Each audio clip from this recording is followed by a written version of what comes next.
দেওয়ালের সাথে ঠাস দিয়ে মুখে হাত চেপে দাঁড়িয়ে আছে হৃদি। সামনে ব্রু কুচকে চোয়াল শক্ত করে মিহির মুঠো করে হৃদির দিকে কটমট করে তাকিয়ে আছে।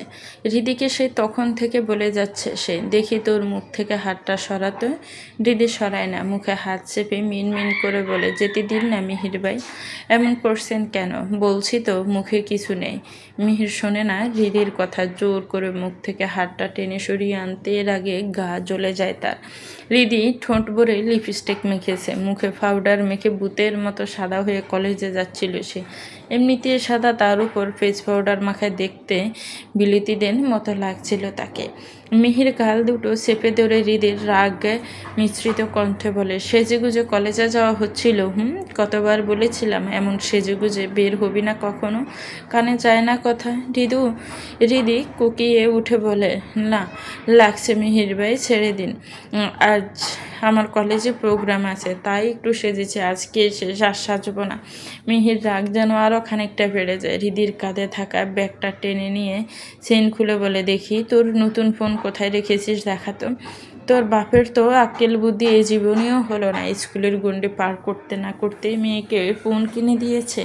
মেয়ে যে বদের হাড্ডি হচ্ছে তা কি সে জানে? কই ফোন, কই তোর, বের কর, কোথায় রেখেছিস? হৃদি ভয়ে ভয়ে বলে, স্কুলে গণ্ডি আরও 1 বছর আগেই পেরিয়েছি মিহির ভাই, মাস কয়েক পরেই আমি ভার্সিটি ভর্তি হবে, এখনও ফোন চালাতে পারবো না। মিহির ব্রু কুচকে তাকিয়ে থাকে, আপাদমস্তক দেখে নেয় হৃদিকে। রাগের মাত্রা যেন বেড়ে যায় আবারও। বাহ, খুব সাহস তো তোর, মুখে মুখে কথা বলিস, অভদ্র ফাজিল মেয়ে, বেশি কথা বলাস না, চুপচাপ ফোনটা বের কর। হৃদি ঠোঁট উল্টায়, খানিকটা বিরক্ত আর ভয় নিয়ে বাধ্য মেয়ের মতো ব্যাগের চেইন খুলে ফোন খোঁজার উদ্দেশ্যে। ব্যাগের ভেতর থাকা গোলাপ আর একটা ছোট থলের ভেতর থেকে হালগোছি স্মার্টফোনটা বের করে মাথা নিচু করে তুলে দেয় মিহিরের হাতে। বিড়বিড় করে বলো, ফোনে কিছু নেই মিহির ভাই, নতুন ফোন তো, আমাকে তাড়াতাড়ি যেতে দিন, দেরি হয়ে যাচ্ছে, আমার বান্ধবীরাও অপেক্ষা করছে রাস্তার মোড়ে। মিহির ফোনটা শো মেরে হাতে নিয়ে গেটে গুটে দেখতে থাকে, তারপর ডায়াল লিস্টে ঢুকে আবির নামের 1 নম্বর যোগ করা দেখে হৃদিকে জিজ্ঞেস করে, এটাকে এক্ষুনি তো বললি নতুন ফোন কিছু নেই। আবির কি উড়ে এসে ফোনে ঢুকে পড়েছে? কয়েকবার কথাও হয়েছে দেখছি। কে হয় তোর? দিদি বয়ে বয়ে বলে, বন্ধু, স্কুলের পুরনো বন্ধু, আমাদের সাথেই এক কলেজে এখন পড়ে। এখন কথা শেষ হতে না হতেই সাথে সাথে কল আসে আবিরের। হৃদি চোখ বড় বড় করে ভয়ে ভয়ে তাকায় মিহিরের দিকে। মিহির গরম চোখে তাকিয়ে থাকে খানিকক্ষণ, তারপর বলে, চল, আমি রেখে আসছি কলেজে, কারোর সাথে যেতে হবে না তোর। পাখা গজিয়ে গেছে, পাখা সেটে দিতে হবে বলে মিহির হাত টেনে হৃদিকে নিয়ে যায় রাস্তায়। বাইকটা বের করে হৃদিকে বলে, নে উঠে বস। হৃদি দাঁড়িয়ে থাকে থ মেরে। ভীষণ রাগ হয় মিহিরের উপর। এর রাগের ছোটে মাথা দিয়ে দোয়া বের হতে থাকে, কিন্তু কিছু বলতে পারে না। মিহির একটা কথা বলেছে মানে তার কথা শুনতেই হবে, উপায় নেই। লোকটা এমনই, অতিরিক্ত রাগী আর বদমেজাজি স্বভাবের। বাপ মায়ের অতি ভক্তির ছেলে, সকলের চোখের মণি, সাথে হৃদির বাড়ির সবার কাছে তুলু তুলু একটা মানুষ।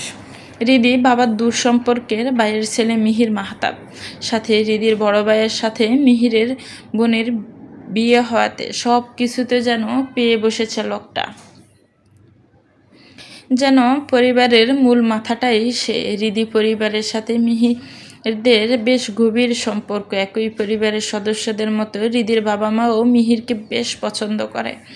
হলদে বর্ণে 6 ফিট উচ্চতার মিহির মাহতাব কলেজ ভার্সিটি জীবন শেষ করে বিদেশে উচ্চশিক্ষার জন্য পাড়ি জমায়। সেখান থেকে রিয়েল এস্টেট ম্যানেজমেন্ট মাস্টার্স সম্পূর্ণ করে দেশে ফিরছেন 2 বছর আগে। বর্তমানে নিজেদের মাহতাব ডেভেলপার্স লিমিটেড কোম্পানির ওনার, পাশাপাশি ম্যানেজিং ডিরেক্টর হিসেবে কর্মরত আছেন। যোগ্যতার পাশাপাশি দেখতে শুনতেও মাশাআল্লাহ, শুধু মেজাজটাই ভিন্ন ধরনের। ব্যক্তিত্বের সাথে যেন অমিল খেয়ে যায় মাঝে মাঝে, তবে তা কেউ টের পায় না, সেই সুযোগ দেয় না মিহির। অতি ভদ্র, মার্জিত, রুচিসম্পন্ন বলেই জানে সবাই, শুধু হৃদি বোঝে তার ধরন। হৃদির অসহ্য লাগে মাঝে মাঝে সবার উপর, ইচ্ছে করেই যেন লোকটাকে মাথায় তুলে রাখে সবাই, আর সেই সুবাদে সেও হৃদির উপর তোড়জোড় চালাতে থাকে সারাক্ষণ। তার উপর একই পাশাপাশি এলাকাতে বসবাস করায় যেন আরও মরণ হয়েছে হৃদির। মিহির বাইকে বসা অবস্থাতেই পিছন ঘুরে হৃদির মুখের সামনে থাকে, হাতে তুড়ি মেরে বলে, কি হলো, উঠে বসবি নাকি টেনে ধরে বসাবো, নাকি আমার বাইক তোর পছন্দ না, গাড়ি বের করবো? হৃদি ঘাড় নামিয়ে না বলে, না লাগবে না। তারপর ঠোঁট ফুলিয়ে অনিচ্ছা সত্ত্বেও উঠে বসে মিহিরের বাইকের পিছনে। মিহির গাড় গুড়িয়ে বলে, দূরত্ব বজায় রেখে বসবি, তোর শরীরের সাথে যেন আমার টাচ না লাগে, ওকে? না হলে আমার কিন্তু হবে। তোকে ভাইকে বসালে এমনিতেই আমার সমস্যা হয়। হৃদি মুখ ফুসকে বলে ফেলে, এটা আবার কি? মিহির বলে, তোর মতো বাচ্চাকে কি এখন এক্সপ্লেন করতে হবে আমাকে? বড় হ, তারপর বলবো। রাগে ফোঁস করতে থাকে হৃদি। মিহির লোকটা হুটহাট করে হৃদিকে বাচ্চা বাচ্চা বলে বকে, কথা শোনায় ছোট করে। হৃদি ইচ্ছে করে ধাক্কা দিয়ে তাকে এখন বাইকে ফেলে দিতে, গালাগালি করতে, কিন্তু চেপে যায়। মিহির জোরে টান মারে বাইক। হৃদি দপ করে পড়ে যায় তার পিঠের উপর, চোখ মুখ খিচে বন্ধ করে বলে, সরি, এভাবে বসতে পারছি না মিহির ভাই, পড়ে যাব আমি। মিহির বলে, ঠিক আছে, আর একটু কাছে এসে বস, পড়ে গিয়ে হাত পা ভাঙলে আবার কেউ বিয়ে করবে না তোকে, সে আমারই গাড়ে চাপিয়ে দেবে তোর বাপ। আমি তো আবার তোকে বিয়ে করতে পারবো না, জানিস তো আমার গার্লফ্রেন্ড আছে, সে আবার এমনিতেও তোকে হিংসে করে।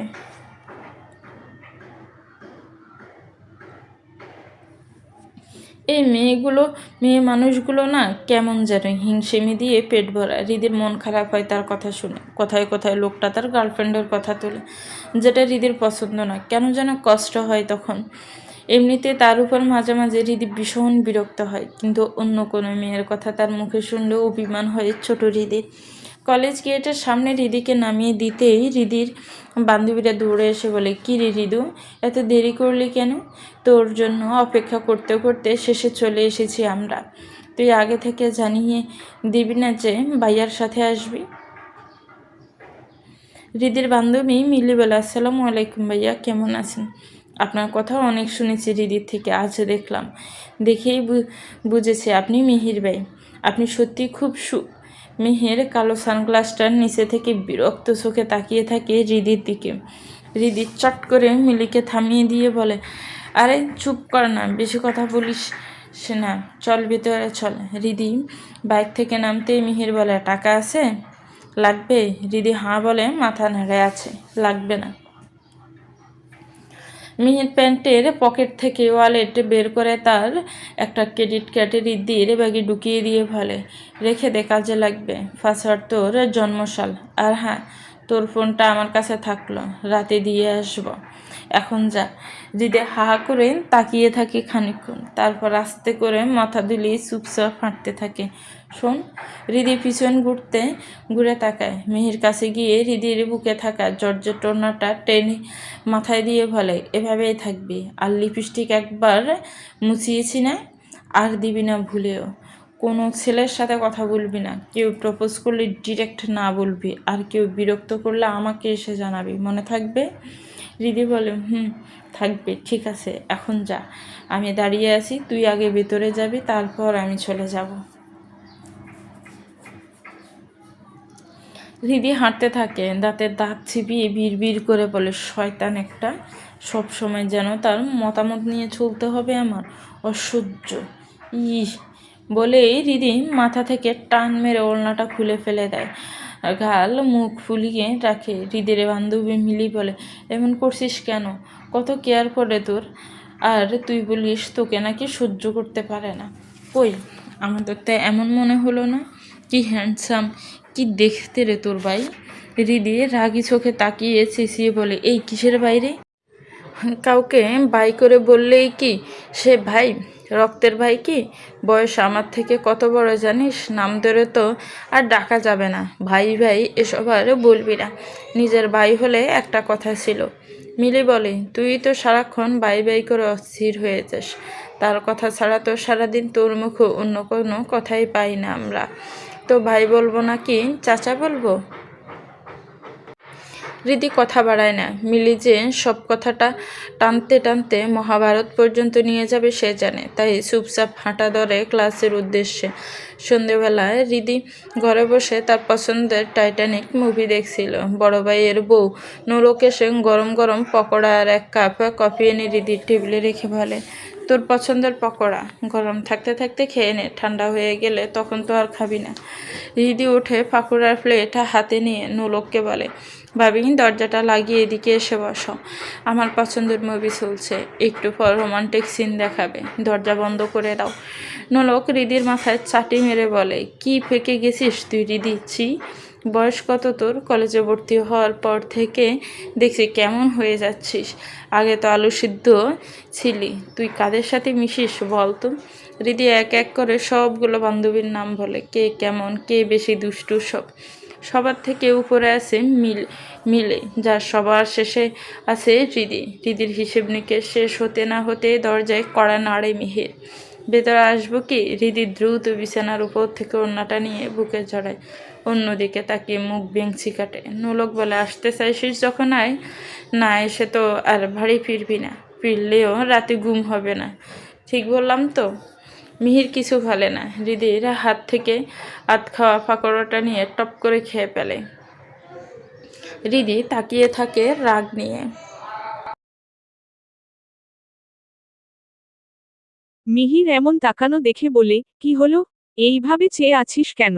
খেতে চাস আমাকে? আমি এক নারীতে আসক্ত, আমার দিকে নজর দিয়ে লাভ নেই।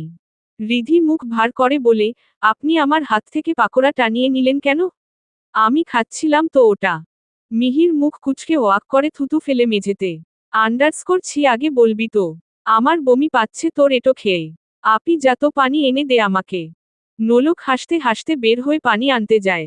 রিধি উঠে যেতে নিলে মিহির তার হাত ধরে টেনে বসিয়ে দেয় নিজের পাশে। মুখোমুখি হয়ে বসে রাগ মিশ্রিত কণ্ঠে বলে, কোথায় যাচ্ছিস? নরবি না একদম। তোকে এখন শাস্তি দেব। কিসের শাস্তি জানিস? ওয়েট, দেখাচ্ছি। রিধির ফোনটা বের করে মিহির। মেসেজ লিস্টে গিয়ে আবিরের পাঠানো মেসেজগুলো এক এক করে দেখায় রিধিকে। রিধি চমকে ওঠে এতগুলো মেসেজ দেখে। তনুরিধি, ফোন ধরো। কলেজে গিয়ে দেখা করলে না কেন? আর কতদিন এভাবে ঝুলিয়ে রাখবে? কিছু বলো। ভালোবাসি তোমাকে তনুরিধি, ইত্যাদি। মিহির পরপর দুটো চর বসায় রিধির গালে। রিধি গালে হাত দিয়ে মাথা নুইয়ে থাকে, মুখ তুলে তাকানোর সাহস পায় না আর। এর আগেও রিধিকে অনেক ছেলে প্রপোজাল পাঠিয়েছে, রাস্তায় বিরক্ত করেছে, বাড়ি অবধি এসেছে। মিহির তখন সবগুলোকে এক এক করে তুলোধুনো করে পাঠিয়ে দিয়েছে। রিধির গাল চেপে ধরে মিহির বলে, প্রেম করিস এর সাথে? কবে থেকে এসব চলে, বল? আঙ্কেল আন্টিকে ডাকি, কথা বল রিধি।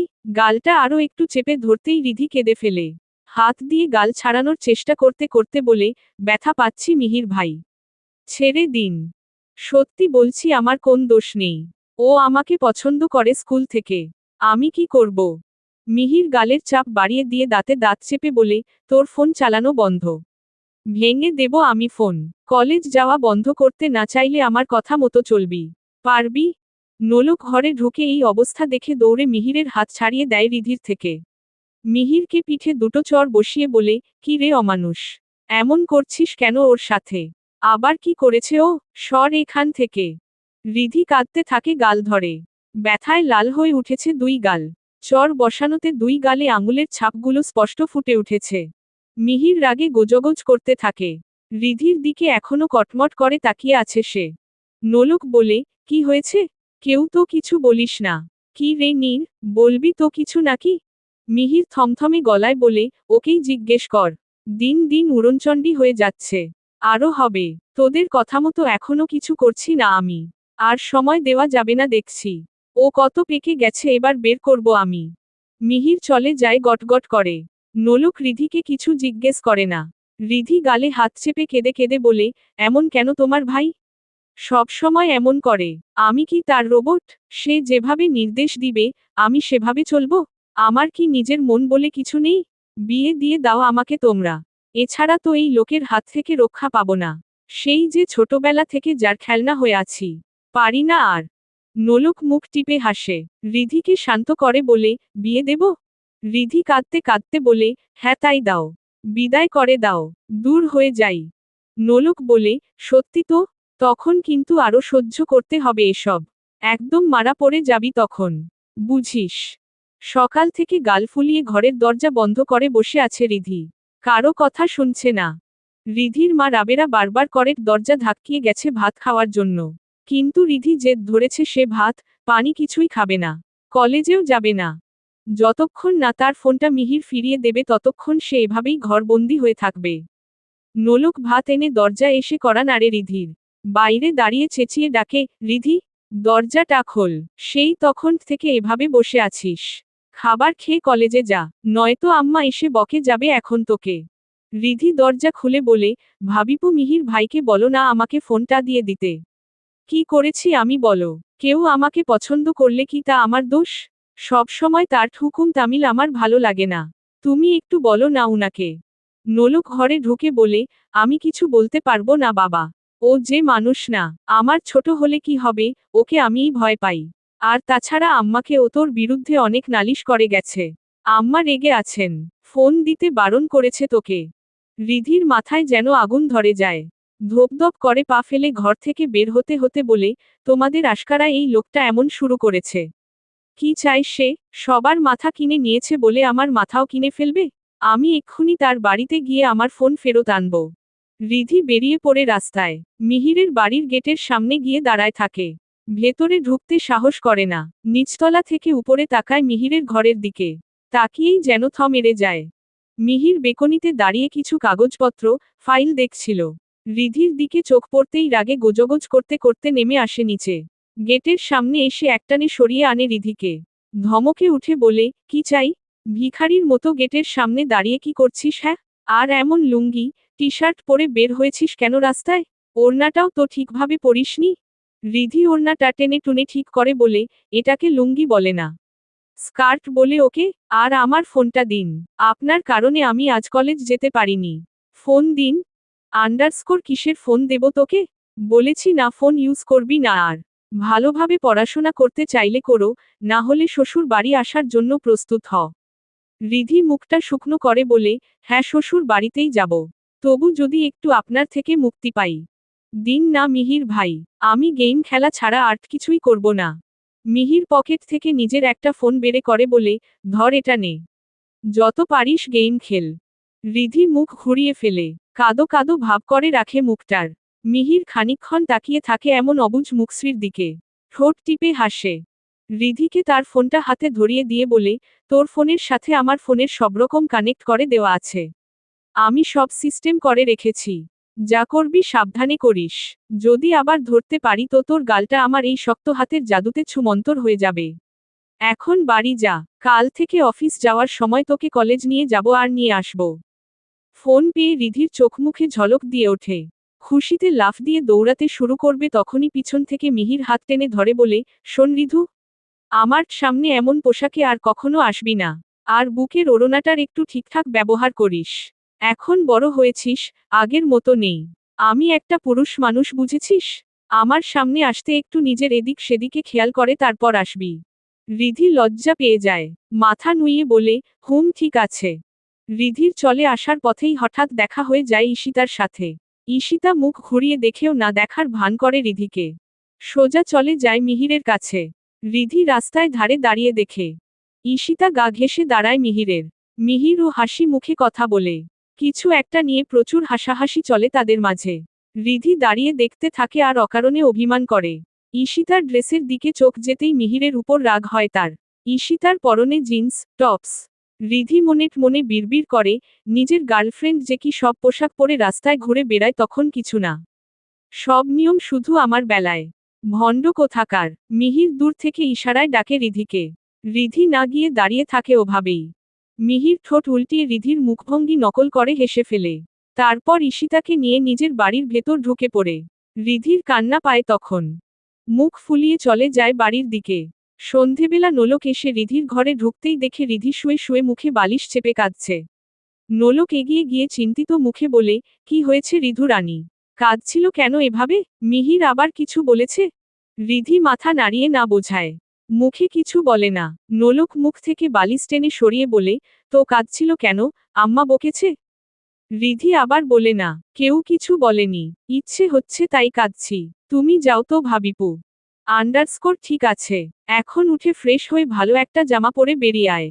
আমরা ও বাড়িতে যাচ্ছি। আম্মা আব্বা বাড়িতে থাকবেন। তুই আর আমি যাব। ওখান থেকে ডিনার সেরে রাতে ফিরব। ও বাড়ি মানে? তোমার বাড়ি? এখন হঠাৎ ও বাড়ি কেন? আমি যাব না। নোলক রিধির আলমারি থেকে সাদা একটা কুর্তি বের করে রিধির দিকে ছুড়ে দিয়ে বলে, আজ মিহিরের বার্থডে তো, এজন্য ছোট খাটো একটু আয়োজন আর কি। ও বারণ করেছিল এসব করতে। আমি জোর করে মাকে বলেছিলাম রাতে টুকটাক আয়োজন করে রাখতে।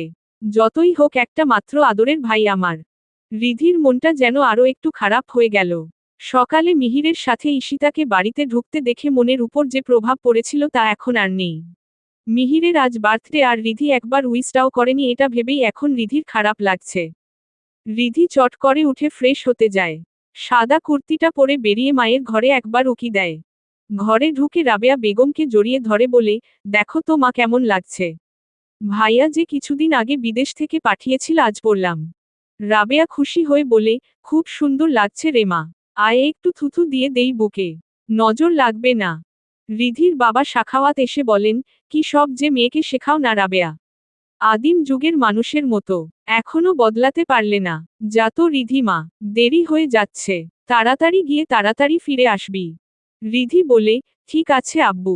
তোমরা খেয়ে নিও। আর তুমি ওষুধ খেও কেমন? আমি আর ভাবিপু কেউই তো থাকছি না বাসায়। মা তুমি আব্বুকে সময় করে ওষুধ দিও তো। তোমার তো আবার মন ভোলা। সাখাওয়াত হাসতে হাসতে বলে, হ্যাঁ রে মা খাবো। তোর মার মনে থাকবে। এত পাকনামি করতে হবে না। তোরা যা এখন। রিধি চলে যায়। মিহিরের বাড়ির পিছনের বাগানটায় মিহিরের বেশ কিছু বন্ধু বান্ধব বসে আড্ডা দিচ্ছিল। নোলক আর রিধি সেখানে যেতেই মিহির এগিয়ে এসে রিধিকে টেনে নিয়ে যায় অন্য পাশে। নোলক পিছন পিছন গিয়ে বলে, কি রে আসতে না আসতেই আবার শুরু করেছিস মেয়েটার সাথে। মিহির রাগে দেখিয়ে বলে, তোর সাথে সারাক্ষণ থেকে থেকেই এই মেয়ের মাথায় সমস্যা হয়েছে আপি। দুমদাম করে চলে আসতে হবে এখানে? দেখছিস না কতগুলো বাদর ওখানে বসে আছে। রিধির দিকে তাকিয়ে বলে, ঢ্যাং ঢ্যাং করে ঢুকে পড়েছিস তাই না? নোলক বলে, তুই কি রে মিহির?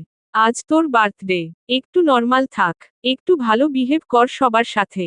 ও যদি এখন তোর বার্থডে দিনে তোকে অভিশাপ দেয় তোর জীবনে বউ জুটবে না কপালে। মিহির মিনমিন করে বলে, যে বউ আছে না, তাকে ঠিক করতে গিয়েই আমি নাজেহাল। আর কত বউ লাগবে আমার? রিধি একটা প্যাকেট এগিয়ে দিয়ে বলে, হ্যাপি বার্থডে মিহির ভাই। আমি জানতাম না আপনার বার্থডে।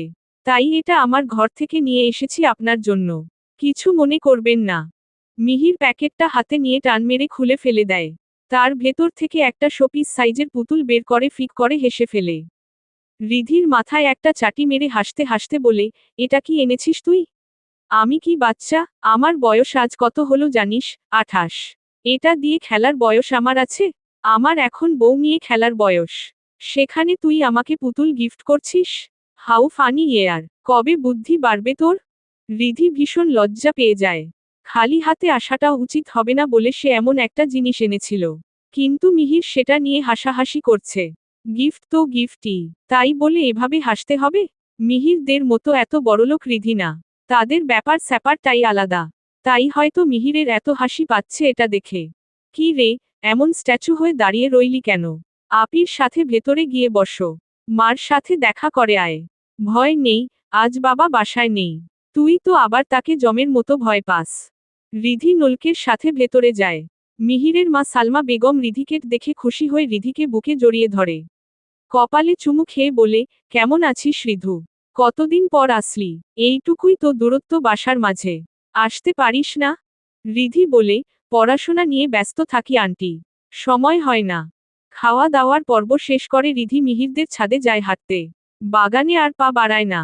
মিহির বারণ করেছে তাই। ছাদের মেঝেতে পা রাখতেই রিধিকে টান মেরে দেওয়ালের সাথে আটকে দেয় মিহির। রিধি চমকে ওঠে। মিহির আগে থেকেই ছিল সেখানে।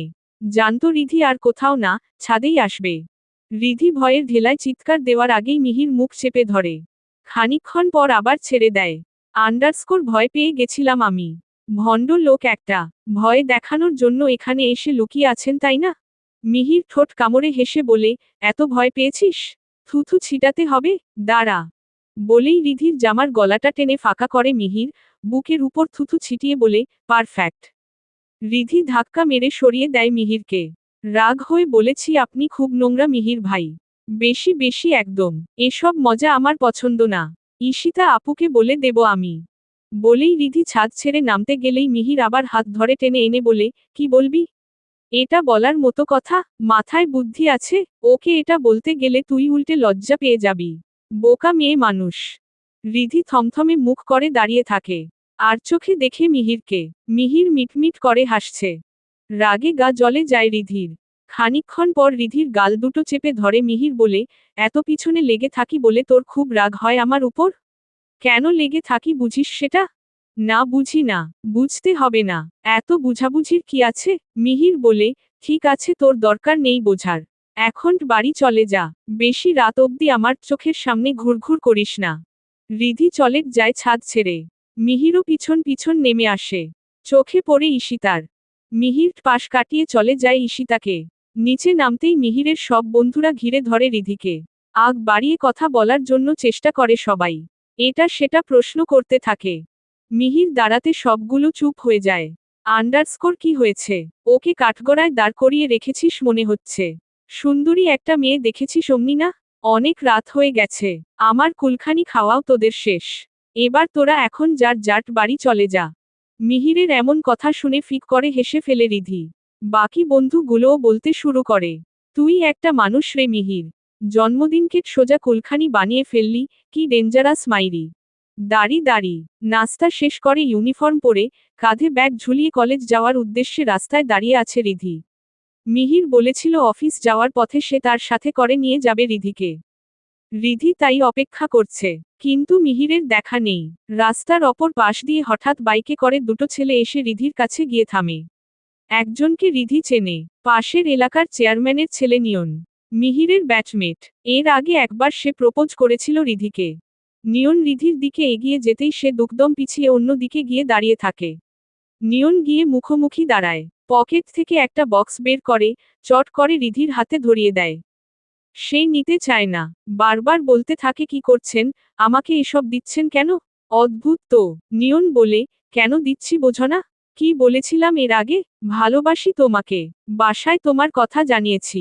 আমার আব্বু তোমার বাবার সাথে কথা বলবে আমাদের বিষয়ে। তোমাকে আমার বউ করে নিয়ে যেতে চাই। বলেই চলে যায় নিয়ন। দূর থেকে গাড়িতে বসে বসে দেখতে থাকে মিহির। রিধির কাছে এসে গাড়ির জানালা খুলে মাথা বের করে কর্কশ কণ্ঠে বলে, গাড়িতে উঠে বসো।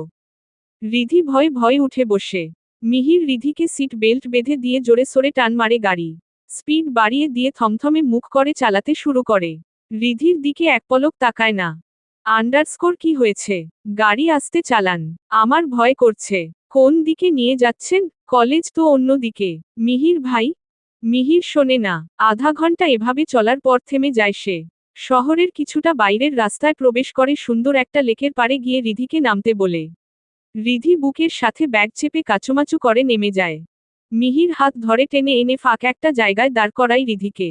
রিধি হাতটা ঝাড়ি দিয়ে ছাড়িয়ে চেঁচিয়ে বলে, কি সমস্যা আপনার? কলেজে না নিয়ে গিয়ে এখানে কেন আনলেন? আন্ডারস্কোর তোর সাথে রঙ্গ করব তাই। রাস্তাঘাটে মারধর করলে অপমান হতিস, তাই এখানে এনেছি। এখন ইচ্ছে মতো পেটাবো তোকে। আর আমার সাথে এমন চেঁচিয়ে কথা বলার সাহস কবে থেকে হলো শুনি? রিধি দমে যায়। গলার স্বর নিম্ন করে বলে, কি করেছি আবার আমি? মারতে চান কেন? রিধির গাল দুটো চেপে ধরে মিহির বলে, ওই খবিশটার সাথে দেখা করেছিস কেন কাল? তোকে বলেছিলাম না ওর থেকে দূরে দূরে থাকবি? ভুলে গেলি কেন? কি করব এখন তোকে? আজকে আমি জানতে পেরেছি। কাল টোটাকে দেখলে তো ওর খবর ছিল। বেঁচে গেছে অল্পের জন্য। রিধি ভয় শুকনো ঢোক গেলে। কাল একবার রিধির বাড়ির সামনে এসেছিল আবির। রিধির থেকে নোট চাওয়ার অজুহাতে বাড়ির গেটে নক করেছিল। রিধি ভেতরে আনেনি। গেটে দাঁড়িয়ে বাইরে রেখেই বলে দিয়েছিল তার কাছে কোন নোট নেই। রিধির সাথে নোলক ছিল। নোলক আসতে বলেছিল আবিরকে। বন্ধুদের কেউ বাইরে থেকে বিদায় দেয় বলে খেপাচ্ছিল রিধিকে। তবুও রিধি মিহিরের ভয়ে আবিরকে আসতে বলেনি। যেই ভয় পেয়েছিল এখন সেটাই হলো। ভেবেছিল মিহির হয়তো জানবে না। মাত্র 2 মিনিটের একটা বিষয়। কিভাবে যে লোকটা এত কিছু জেনে যায় রিধির মাথায় ঢোকে না। আন্ডারস্কোর কি হলো রিধি? কথা বলছিস না কেন? কালকের ভুল একটা হাতে রেখে দিয়েছিস, তার ওপর আজ আরও একটা। তোর ব্যাগে যেটা আছে ওটা বের কর, কুইক। রিধি আস্তে ধীরে নিয়নের দেওয়া গিফটের বক্সটা বের করে মিহিরের সামনে ধরে। মিহির বক্সটা খুলে দেখতেই যেন মাথায় আগুন ধরে যায় তার। একটা গোল্ড রিং, যেটা রিধি নিজেও জানে না। নিয়ন এটা ধরিয়ে দিয়ে দুম করে চলে গেছে। রিধি ফেলে দেবে কি না বুঝতে পারে না, পরে কারো হাত দিয়ে ফিরিয়ে দেবে ভেবেই সে শুধু রেখে দিয়েছিল। মিহির সজোরে একটা থাপ্পড় বসায় রিধির তুলতুলে নরম গালে। তারপর গমগমে কণ্ঠে বলে, অন্যর দেওয়া গিফট খুব পছন্দ তোমার? বের করছি সব। আজকে যে বাসায় ঢুকবি আর বের হবি না। তোকে এত নজরে রাখতে রাখতে আমি নিজেই ক্লান্ত। একটু চোখের আড়াল করলেই উল্টা পাল্টা করে ফেলিস, ফাজিল মেয়ে। রিধি গালে হাত দিয়ে জোরে জোরে কাঁদতে শুরু করে।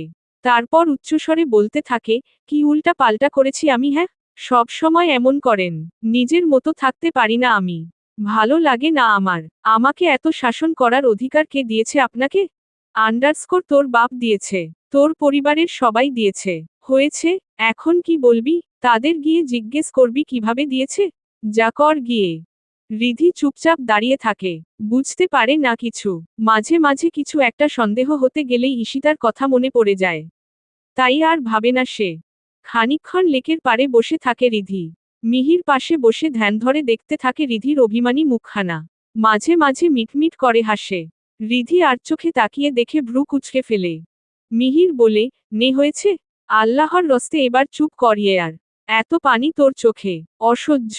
এখনই যদি সব ফুরিয়ে ফেলিস বিয়ের পর কি করবি? তখন তো দিন রাত 24 ঘন্টা কাঁদতে হবে। পানি কই পাবি? কাঁদবি কিন্তু পানি বের হবে না। কেমন হবে বিষয়টা? রিধি কিছু বলে না। চুপচাপ চোখের পানি মোছে। গালে হাত দিয়ে একবার দেখে নেয় ব্যথা আছে কিনা। মিহির চট করে বুকে টেনে নেয় রিধিকে। গাল দুটোতে হাত বুলিয়ে বলে, সরি। মাফ করে দে। তোর এমন উল্টাপাল্টা দেখলে আমার সহ্য হয় না। আগুন ধরে যায় মাথায়। কন্ট্রোল করতে পারি না নিজেকে। কি করব বল? মিহিরের আচরণে রিধির সন্দেহ বেড়ে যায়। চুপচাপ ভাবতে বসে নানান কথা। মিহিরের মুখের দিকে তাকিয়ে থাকে গভীরভাবে। মিহির বুঝতে পারে রিধির মনের গোপন প্রশ্নপত্র, যার উত্তর সাজানো গোছানো রয়েছে মিহিরের মনে। তবে সে প্রকাশ করতে চায় না এত দ্রুত। মনের আকাশে কালো মেঘ জমেছে রিধির। অমাবস্যার অন্ধকারের মতো মুখ কালো করে ঘুরে বেড়াচ্ছে ছাদের এক মাথা থেকে ও মাথাট। নিয়নের বাবা গতকাল রিধির বাবার সাথে বিয়ের বিষয়ে কথা বলেছে। আজ সন্ধ্যায় রিধিকে দেখতে আসার কথা। রিধির বাবা হ্যাঁ বা না কিছুই বলতে পারেনি। নিয়নের বাবা একজন ক্ষমতাবান আর সম্মানিত লোক। বেশ নাম ডাক্তার। মুখের উপর না করে দেওয়াটা বেমানান বলেই সাখাওয়াত না করে দিতে পারেননি। তাছাড়া তিনি চেয়ারম্যান হিসেবে অনেক বছর আগে একবার রিধির ভাই রিক্ত আর নোলকের হয়ে বিচার সালিশ করেছিল। যখন রিক্ত আর নোলক নিজেদের ইচ্ছামতো পালিয়ে গিয়ে বিয়ে করেছিল। কিন্তু নোলক অর্থাৎ মিহিরের বাবার সেখানে অমত ছিল। লোকলজ্জার ভয় আর কটু কথার ধাপাধাপিতে রিধির বাবার প্রাণ যায় অবস্থার মধ্যে থেকে রক্ষা করে রিক্ত আর নোলকের বিয়ের সব ব্যবস্থা করেন চেয়ারম্যান। মিহিরদের অর্থ সম্পদ আর মান মর্যাদার কাছে রিধিরা ছিল খুবই তুচ্ছ। একসময় দুই পরিবারের মাঝে গভীর সুসম্পর্ক থাকলেও নোলক আর রিক্তর ঘটানো কর্মকাণ্ডের জন্য সামান্য মন কষাকষি করে চলে মিহিরের বাবা।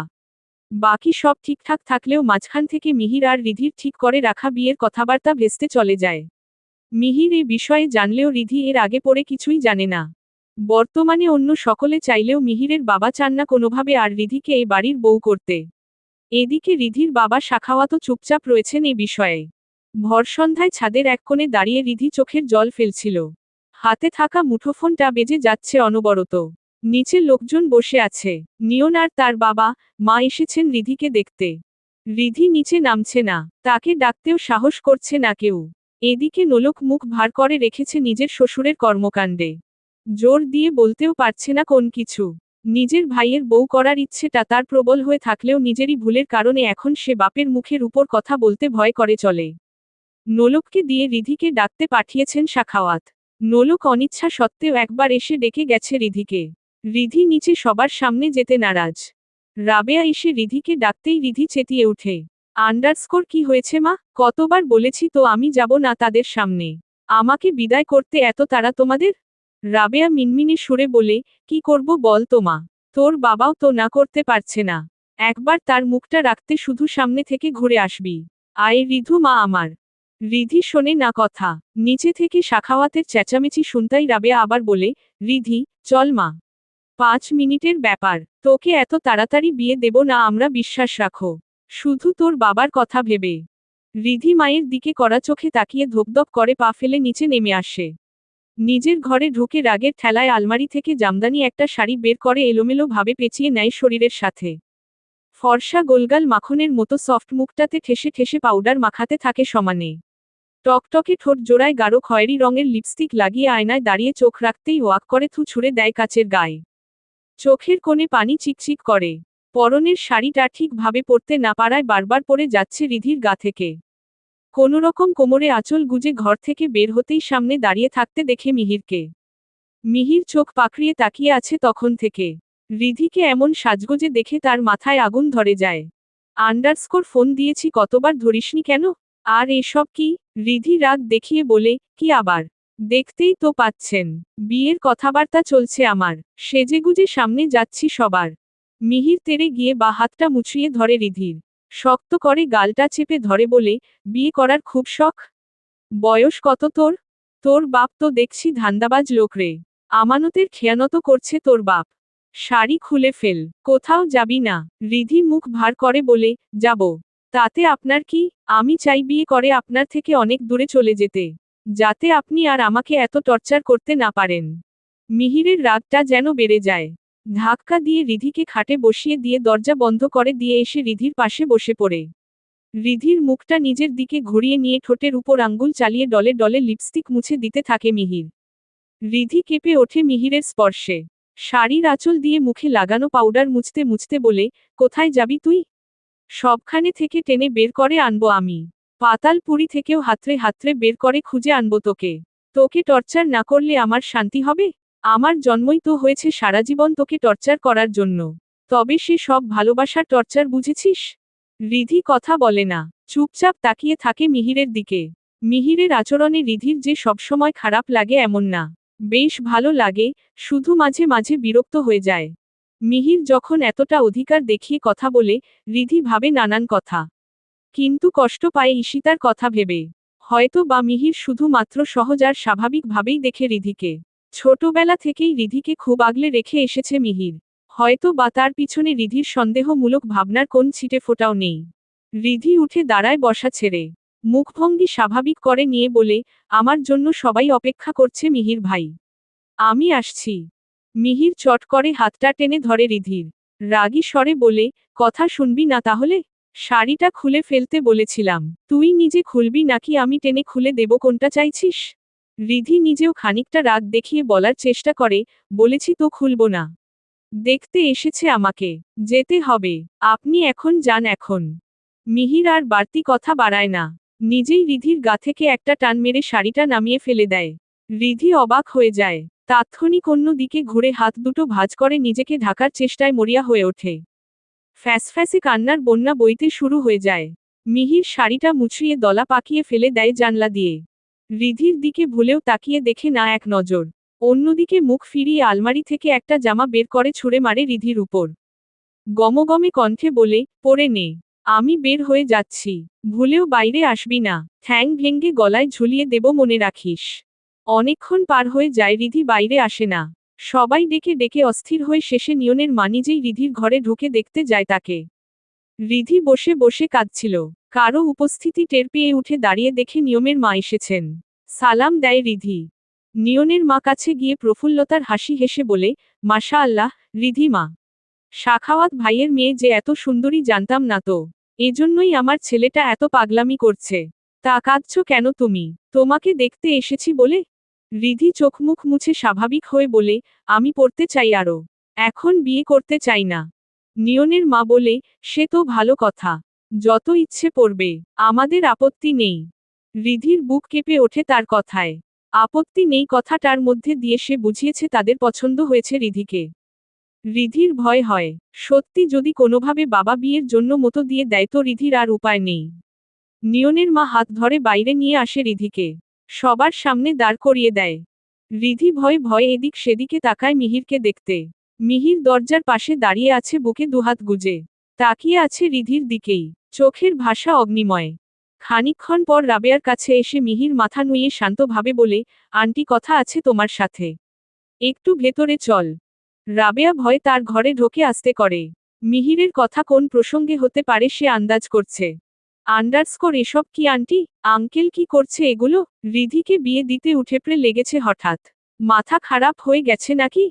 রাবেয়া নিচু কণ্ঠে বলে, কি বলবো বাবা, এলাকার চেয়ারম্যান, এমন মানুষকে মুখের উপর না করাটা কি সভ্য হতো? তাই তোমার আঙ্কেল ও তার মানে এখন তারা বলবে কাল বিয়ে হবে। আর আঙ্কেল সেটা মেনে নেবে সাথে সাথে, এটা হয়? তাহলে আমার কি হবে? রাবেয়া কথা বলে না। ঘরে ঢোকে সাখাওয়াত। মিহিরকে দেখে না দেখার ভান করে রাবেয়াকে ডেকে যেতেই মিহির এগিয়ে গিয়ে বলে, আঙ্কেল, কি হচ্ছে এসব একটু বলবে কি?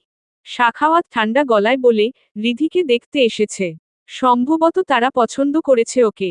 বিয়ের কথাবার্তা তুলেছে সরাসরি। মিহির শান্তভাবে বলে, ওকে বিয়ে দেবে? তাহলে এতগুলো বছর ধরে যে আমি অপেক্ষা করে এসেছি রিধির জন্য তার কি করবে? তাছাড়া দুই পরিবারের মধ্যে যে কথাবার্তা হয়েছিল সেটা তোর বাবা চায় না আর তোর সাথে রিধির বিয়ে হোক। এক সময় চেয়েছিলেন, তখন রিধি অনেক ছোট। খুব ভালোবাসতো রিধিকে। এখন তোদের ধারে কাছে আমরা যেতে পারি না মিহির। আমার মেয়ে হয়তো ও বাড়ির বউ হবার যোগ্য না। বলেই চলে যান সাখাওয়াত। মিহির আর কিছু বলার সুযোগ পায় না। দাঁড়ি দাঁড়ি, রিধি আজ কলেজ যায়নি। কাল রাত থেকে কান্না করে করে চোখ মুখ ফুলিয়ে ঘর বন্ধ করে বসে আছে। ঘুম ভেঙেছে অনেক দেরিতে। ঘুম ভেঙে ফ্রেশ হয়ে নাস্তা না করেই আবার শুয়ে পড়েছে কাঁথা মুড়ি দিয়ে। বালিশের নিচে থেকে ফোনটা বের করতেই স্ক্রিনে ভেসে ওঠে মিহিরের দেওয়া 70টা মেসেজ আর 203টা কল। রিধির অন্তরাত্মা কেঁপে ওঠে। চট করে কল ব্যাক করে মিহিরকে। সাথে সাথে রিসিভ হয় কল। কাঁদছিলি কেন সারা রাত? মিহিরের শীতল কণ্ঠ শুনে মিয়ে যায় রিধি। ভেবেছিল যাতা বলে ধমকাধমকি করবে মিহির। কিন্তু না, তার কণ্ঠস্বর ভেজা। ঘোরের ভেতর থেকে যেন কথা বলছে। সারা রাত ঘুমোয়নি মিহির। রিধি বুঝতে পারে। সরি মিহির ভাই, ফোন ধরতে পারিনি, সাইলেন্ট ছিল। মিরিহের আবারও শীতল কণ্ঠস্বর ভেসে আসে। রাতে খাসনি কেন? সারা রাত ভরে এত কাদাকাটির কি আছে হুম? আমি আছি না। আমি কান্না করেছি সারারাত ভরে আপনাকে কে বলেছে? আমি জানি। কারোট বলতে হবে না। সেই ছোটবেলা থেকে চিনি তোকে। চোখের সামনে বড় হয়েছিস তুই। জন্ম থেকে উদম গায়ে দেখতে দেখতে তোর শাড়ি পরা অবধিতে এসেছি আমি। আর আমি বুঝবো না তোর মতিগতি? রিধি লজ্জায় লাল নীল হয়ে ওঠে। কি বেহায়ার মতো ধোপাদপ কথা বলে ফেলে মিহির। ভাগ্যিস সামনে ছিল না রিধি, নয়তো মিহির এমন লজ্জা পাওয়া আরো খেপাতো ওকে। আপনি ঘুমননি কেন সারা রাত? এতবার কেউ কল করে, সাথে এতগুলো মেসেজেস? পাগল আপনি? মিহিরের সহজ স্বীকারোক্তি, হ্যাঁ তো। তোর জন্য পাগল। কেন সহজ কথাটা বুঝতে পারিস না তুই রিধু? কবে বুঝবি আমাকে? রিধি ব্যঙ্গ হাসে। মিহিরের কথায় তার মনটা ভুলেও যেন ভোলে না। রিধির সামনেই তো মিহিরের কত কথা হয় ঈশিতার সাথে। কত হাসাহাসি, খুনসুটি ঘোরাফেরা সব। তাহলে শুধু শুধু মিহিরের এমন চিরে ভেজানো কথা কেন শুনবে রিধি? ফোন রাখছি মিহির ভাই। মাথা ধরেছে আমার। মিহির অপর পাশ থেকে সমানে বলতে থাকে, রাখবি না ফোন? রিধু আমি বারণ করছি ফোন রাখতে। ভালো হবে না। রিধি শোনে না, কল কেটে দিয়ে জোরে একটা শ্বাস ছাড়ে। দুপুরে খাবার টেবিলে সবার সাথে বসে রিধি খাবার খাচ্ছিল। হঠাৎ সাখাওয়াত বলে উঠে, রিধিকে গতকাল চেয়ারম্যান ভাইয়ের পরিবারের সবাই পছন্দ করে গেছেন। এলাকার মেয়ে বড় হতে দেখেছেন চোখের সামনে। ছোট থেকেই রিধিকে চেনে তারা। সব দিক থেকেই তাদের বেশ পছন্দ ওকে। রাবেয়া আর নোলক একবার রিধির দিকে তাকিয়ে দেখে। রিধিও অসহায় চোখে তাকিয়ে দেখে নোলকদের দিকে। রাবেয়া বলে, পছন্দ করেছে বলে কি এখন বিয়েটাও দেবে? মেয়ের মতামত জানতে চাও না? সাখাওয়াত ভাত খেতে খেতে আস্তে ধীরে বলেন, বিয়ে তো আজ নয় কাল দিতেই হবে। তাছাড়া আমি অসুস্থ জানো তোমারা। কখন কি হবে বলা যায় না। নিয়ন ভালো ছেলে, বিয়েটা হলে রিধির ভালোই হবে। তাছাড়া নোলকের বাবার সাথে যা কথা হয়েছিল তা তো আর। থেমে যায় সাখাওয়াত। রিধি তাকিয়ে থাকে তার মুখের দিকে। অর্ধেক কথা বলে তিনি থেমে যাওয়ায় রিধি পরিষ্কার কিছু বুঝতে পারে না। বোঝার চেষ্টাও হয়তো করে না। ভাত রেখে হাত না ধুয়েই দৌড়ে চলে যায় ঘরে। নোলক পিছন পিছন ছুটে যায়। রিধি কাঁদতে শুরু করে আবার। নোলক রিধির মাথায় হাত রাখতেই ঝাড়ি মেরে হাত সরিয়ে দেয় রিধি। অভিমানী সুরে বলে, বিয়ে দিচ্ছ আমাকে তোমরা? আমার মতামত জেনেছ আমি কি চাই? নোলক বলে, কি চাস আমাকে বল। বাবাকে বুঝিয়ে বলবো। কাউকে পছন্দ করিস? রিধি রাগ দেখিয়ে বলে, কাকে পছন্দ করব? কে আছে আমার? কেউ নেই। নোলক বলে, মিহির আছে তো। ওকে পছন্দ করিস না? রিধি চট করে বলে ফেলে, হ্যাঁ করি তো। তাৎক্ষণিক আবার কথা ঘুরিয়ে নিয়ে বলে, হ্যাঁ তার মতো মানুষকে পছন্দ করব আমি? করি না পছন্দ। আন্ডারস্কোর কেন করিস না? আমার ভাইয়ের মতো ছেলে আর একটা পাবি? 6 ফুট লম্বা সুদর্শন একটা ছেলে। তুই তো এমনই চাস। ওর চোখের চাহনিতে পড়েই তো কত মেয়ে ঘায়েল ওর প্রেমে। দেখতে শুনতে কি মাশাআল্লাহ, রাজপুত্রের মতো। শুধু মেজাজটাই একটু চড়া। রিধি থমথমে গলায় বলে, তোমার ভাই তো আমাকে পছন্দ করে না। তার তো গার্লফ্রেন্ড আছে। তার সাথে ঘুরতেই সারাক্ষণ পছন্দ করে সে। সে তো আবার এক নারীতে আসক্ত। তার নাম ঈশিতা। আর আমার সাথে তো আসে সিনেমা করতে। আমি কি বুঝি না এসব ঢং? চেনা আছে। নোলক মুখ টিপে হাসে। রিধির অভিমানী স্বর সে বুঝতে পেরেছে। কিন্তু আগ বাড়িয়ে আর খেপাতে চায় না রিধিকে। রিধিও মিহিরের থেকে দূরে দূরে থাকতে চায় নিজেও। মিহির যত বেশি বাড়াবাড়ি করবে রিধির তত বেশি কষ্ট হবে। তাই নিজের মতো থাকাই ভালো তার জন্য। কলেজের বারান্দায় বসে মোবাইলে গেম খেলছিল রিধি। গত 4 দিন যাবৎ ক্লাসে উপস্থিত না থাকার অপরাধে আজ ক্লাস করতে দেওয়া হয়নি তাকে। বাসায় ফোন করে গার্ডিয়ান আনতে বলা হয়েছে। কলেজে স্যারদের মুখোমুখি হয়ে কথা বলার মতো বাবা ছাড়া কেউ নেই রিধির। বাবাকে কল করে ডেকে আনতে ভয় পায় রিধি। ভাই দেশের বাইরে। বাকি আছে মা আর ভাবি। তাদের দিয়ে কাজ হবে না বলেই সে সরাসরি ফোন করেছে মিহিরকে। মিহির বলেছে অফিস থেকে আসতে যতটুকু টাইম লাগে কষ্ট করে শুধু সেটুকু সময়ই অপেক্ষা করতে। চট করে চলে আসবে সে। রিধি বসে আছে মিহিরের আসার অপেক্ষায়। গেম খেলা বাদ দিয়ে বারান্দায় নিঃশব্দে হাঁটাহাঁটি করে রিধি। কাঁধের ব্যাগটা পিছন থেকে সামনে এনে বুকের সাথে আগলে রেখে এদিক ওদিক উকি দিতে থাকে। বাইরে হঠাৎ কালো রঙের একটা মার্সিডিজ গাড়ি দাঁড় করা দেখে এগিয়ে যায় রিধি। ততক্ষণে ক্লাস প্রায় শেষের দিকে। মিহির গাড়ি লক করে দৌড়ে যায় রিধির উদ্দেশ্য। রিধিকে দুহাতে আগলে ধরে বলে, কোথায় তোর স্যার? রিধি বলে ক্লাসে আছে। ক্লাসটা শেষ হলে আপনি দেখা করবেন। এখন যেতে হবে না। মিহির হাত ঘড়িতে একবার চোখ বুলিয়ে বলে, এখনই চল। আমি কথা বলে আবার দ্রুত চলে যাব। জরুরি মিটিং আছে। তাছাড়া তোর এসব সারফ্যারের জন্য বাইরে দাঁড়িয়ে অপেক্ষা করবে মিহির মাহতাব? মানায় এটা? রিধি আমতা আমতা করে বলে, কিন্তু ক্লাস চলছে তো তাই। বেশিক্ষণ লাগবে না মিহির ভাই। স্যার বের হোক। আন্ডারস্কোর সমস্যা কি তাতে? তুইও করবি ক্লাসটা। তোকে বসিয়ে দিয়ে আমি চলে যাব। বলেই মিহির ক্লাসে ঢুকতে নিলে বাধা দেয় রিধি। মিহির চোখ দিয়ে ইশারায় বুঝায়, কি সমস্যা? রিধি মুখ ভার করে বলে, ক্লাসে অনেক মেয়েরা আছে, আপনি যাবেন না। আন্ডারস্কোর তো, মেয়েরা কি আমাকে খেয়ে ফেলবে? নাকি ভয় পাচ্ছিস যে তারা আমাকে দেখে ক্রাশ খাবে, আর সেটা তোর পছন্দ না? রিধি কিছু বলে না। মাথা নিচু করে চুপচাপ এগিয়ে যায় ক্লাসের দিকে। মিহিরও যায় পিছন পিছন। মিহির ক্লাসে ঢুকতেই ক্লাসে বসা সবগুলো মেয়েই হা হয়ে যায় তাকে দেখে। রিধি সবকিছু বাদ দিয়ে সেটাই খেয়াল করতে ব্যস্ত হয়ে যায়। মিহিরের ড্রেসআপ আর লুকিং দেখে সবাই যেন এক মুহূর্তের জন্য ঝটকা খেয়ে যায়। Black formal pant, cream white শার্টের হাতা কোনোই অবধি গোটানো। পায়ে ব্ল্যাক লেদার অক্সফোর্ড শুজ, হাতের কবজিতে সিলভার রোলেক্স ঘড়ি। মাথায় ঘন ঝাঁকড়া চুলগুলো সুন্দরভাবে সেট করা। রিধির স্যারও যেন আর চোখে একনজর খেয়াল করে মিহিরকে। রিধি স্যারের সামনে গিয়ে বলে, স্যার উনি আমার গার্ডিয়ান। মিহিরের দিকে তাকিয়ে স্যার বলেন, আন্ডারস্কোর ও আচ্ছা, তনুরিনী কি হন আপনার? মিহির একবার রিধির দিকে তাকিয়ে চট করে চোখ ফিরিয়ে আবার স্যারের দিকে ফিরে সোজাসাপটা উত্তর দেয়, আন্ডারস্কোর আমার ওয়াইফ। রিধি হা হয়ে তাকিয়ে থাকে মিহিরের দিকে। সাথে ক্লাসের সবাই।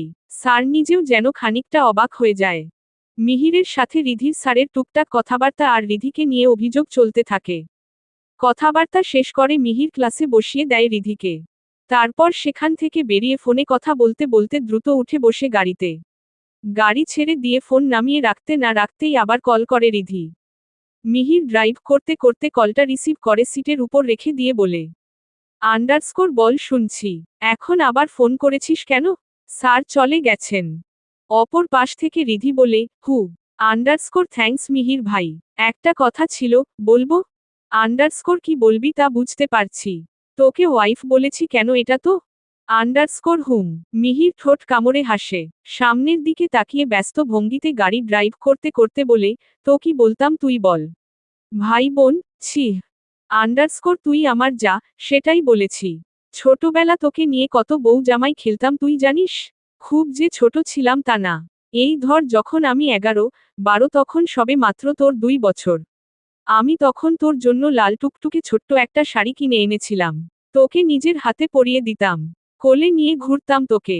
সবাই বলতো মিহিরের ছোট্ট বউ রিধি। রিধি লজ্জা পেয়ে যায় মিহিরের কথায়। নিঃশব্দে হাসে। তার এসব মনে নেই কিছুই। তবে ছোটবেলা থেকেই যে রিধিকে নিয়ে এমন টানাহেচড়া করে ছাড়তো মিহির মাহতাব সেটা রিধি শুনেছে সবার থেকে। রিধু, শুনতে পাচ্ছিস? হু বলুন শুনছি। তোকে ছোটবেলার মতো নিজ হাতে আরেকবার শাড়ি পরাতে চাই। দিবি? কথা দিচ্ছি খারাপ ভাবে ছুঁয়ে দেখব না। রিধি কথা বলে না। মিহিরকেও আর কথা বলতে সুযোগ না দিয়ে ফোনটা নামিয়ে ব্যাগের মধ্যে রেখে দেয়। জোরে একটা শ্বাস টানে। মিহিরের এমন সব কথার জালে আটকা পড়ে মরতে চায় না রিধি। তার সাথে যে সম্ভব হবে না কিছু সে তা ভালো করেই জানে। শুধু শুধু কষ্ট পাওয়ার কোন মানে হয় না। তার থেকে এমনিতেই অনেক ভালো আছে রিধি। হঠাৎ রিধির ক্লাসের সব বন্ধুরা এসে ঘিরে ধরে তাকে। একের পর এক জিজ্ঞেস করতে থাকে মিহিরের কথা। কবে হুট করে বিয়ে হলো রিধির? এমন সুন্দর হ্যান্ডসাম একটা হাসবেন্ড আছে রিধির, কেন রিধি বলেনি এতদিন? লাভ না অ্যারেঞ্জ ম্যারেজ কোনটা? ইত্যাদি ইত্যাদি। রিধি হাঁফিয়ে ওঠে সবাইকে বোঝাতে বোঝাতে যে তার বিয়ে হয়নি, হুট করে মিহির মিথ্যা বলেছে। তখন রিধির এক বান্ধবী তরি এসে বলে, সে নাকি ভীষণভাবে প্রেমে পড়ে গেছে মিহিরের। আর যে করেই হোক রিধিকেই ব্যবস্থা করে দিতে হবে দাড়ি। এমনকি মিহিরের জন্য একটা লাভ লেটারও পাঠাবে। দাড়ি। কলেজ শেষ করে বের হতেই রিধির সাথে দেখা হয় নিয়নের। গেটের বাইরে দাঁড়িয়ে অপেক্ষা করছিল রিধির জন্য। রিধি গেটের ফাঁক দিয়ে বের হয়ে চুপচাপ চলে যেতে নিলেই নিয়ন পথ আগলে দাঁড়িয়ে পড়ে। রিধি কাঁধের ব্যাগটা সামনে টেনে চেপে চুপে দাঁড়িয়ে থাকে। কেমন আছো তনুরিধি? জি ভালো। বাসায় যাচ্ছ? আমি রেখে আসছি দাড়ি। বাইকে উঠে বসো। রিধি ভ্রু কুঁচকে তাকিয়ে বলে, আমি একা যেতে পারি। পথ ছাড়ুন দেরি হয়ে যাচ্ছে। বলেই রিধি পা বাড়ায়। নিয়ন পিছন থেকে হাত টেনে ধরে বলে, এড়িয়ে চলছো কেন? 2 দিন পর বউ হবে আমার। ঘুরে তাকায় রিধি। হাত ছাড়িয়ে খানিকটা রাগ দেখিয়ে বলে, বউ হব মানে? আমার বাবা আপনাকে বলেছে এ কথা? মুচকি হেসে নিয়ন বলে, তুমি জানো না বুঝি? বিয়ের কথাবার্তা সব ওকে। তোমার বাবা শুধু তোমার ভাই রিক্তাকে সব বলবে। তার মতামত জানার পর আমাদের বিয়ে হবে। বিশ্বাস না হলে বাসায় গিয়ে সবাইকে জিজ্ঞেস করো। রিধি অবাক হয়ে তাকিয়ে থাকে নিয়নের দিকে। এতদূর পর্যন্ত হয়ে গেছে সব আর রিধি তার কিছুই জানে না। ভীষণ মন খারাপ হয় তার। সাথে খানিকটা রাগ। নিয়ন আবারও রিধিকে তার বাইকে উঠতে বললে রিধি না বলে সোজা হাঁটা ধরে। মিহিরের জন্য অপেক্ষা করে রাস্তায় দাঁড়িয়ে। মিহির কল করে বলে দিয়েছে রিধিকে একটু অপেক্ষা করতে। সে এসে নিয়ে যাবে বাসায়। মিনিট 5 পর মিহির এসে গাড়ি থামায় রাস্তায়। রিধিকে উঠতে বলে গাড়িতে। রিধি আসার সাথে সাথে নিয়নও আসে। মিহিরকে বলে, কেমন আছো মিহির? মিহির অন্যদিকে দৃষ্টি রেখে ভ্রু কুঁচকে উত্তর দেয়, ভালো। রিধি উঠে বসো। দেরি হচ্ছে। নিয়ন আবার বলে, রিধিকে কি রেগুলার এভাবে নিয়ে যাও? হ্যাঁ। তোমার সমস্যা আছে? না তা কেন হবে? ভাই হিসেবে বোনকে খেয়াল রাখবে এটাই তো স্বাভাবিক। যাকগে এতদিন কষ্ট করার জন্য ধন্যবাদ। আর কিছুদিন পর থেকে তোমার আর কষ্ট করতে হবে না। এরপর থেকে আমি নিজেই ওর খেয়াল রাখব। মিহির খানিকটা চটে গিয়ে জিজ্ঞেস করে, মানে কি? ওর বাপ তোমাকে সেই দায়িত্ব দিয়েছে নাকি? এখনো দেয়নি। তবে দেবে খুব শিগগিরই। মিহির আর এক মুহূর্তও দেরি না করে রিধির দিকে দৃষ্টি রেখে কড়া গলায় বলে, উঠে বসবি নাকি ফেলে চলে যাব? কতবার বলতে হবে আর? রিধি চট করে উঠে পড়ে গাড়িতে। মিহিরও দিক বেদিক ভুলে এক ধাক্কায় ছুটিয়ে দেয় গাড়ি। মাঝপথে গাড়ি থামিয়ে মিহির রিধির দিকে তাকিয়ে থাকে রাগ নিয়ে। মিহিরের এমন অগ্নি দৃষ্টি দেখে ভয়ে শুকনো ঢোক গেলে রিধি বিড়বিড় করে বলে, কিছু বলবেন মিহির ভাই? এভাবেই তাকিয়ে আছেন কেন? ভয় পাচ্ছি আমি। মিহির এক টানে রিধিকে কাছে টেনে নিয়ে ঠেসে ধরে শরীরের সাথে। দাঁতে দাঁত চিবিয়ে বলে, হাত ধরতে দিয়েছিস কেন ওকে? তুই কি ভেবেছিস তোর আড়ালে চলে গেলেই আমি কিছু দেখতে পারি না? সব খবর পাই আমি। তোকে টাচ করেছিল আর তুই চুপ ছিলি? কেন? ভালো লাগে সবাই তোকে টাচ করলে হু? আমি টাচ করি এখন দেখতো কেমন লাগে? বলেই মিহির শক্ত করে রিধির বা হাতটা মুচড়ে ধরে সাথে পেটের এক পাশে চেপে ধরে রেখে বলে, কেমন লাগছে? মজা পাচ্ছিস? আরও দেব? রিধি শব্দ করে ওঠে। ফ্যাঁস ফ্যাঁস করে কেঁদে ফেলে। মিনমিনে কণ্ঠে বলে, লাগছে মিহির ভাই। ছেড়ে দিন। আমি বুঝতে পারিনি উনি হঠাৎ হাত ধরে ফেলবে আমার। আমার কি দোষ?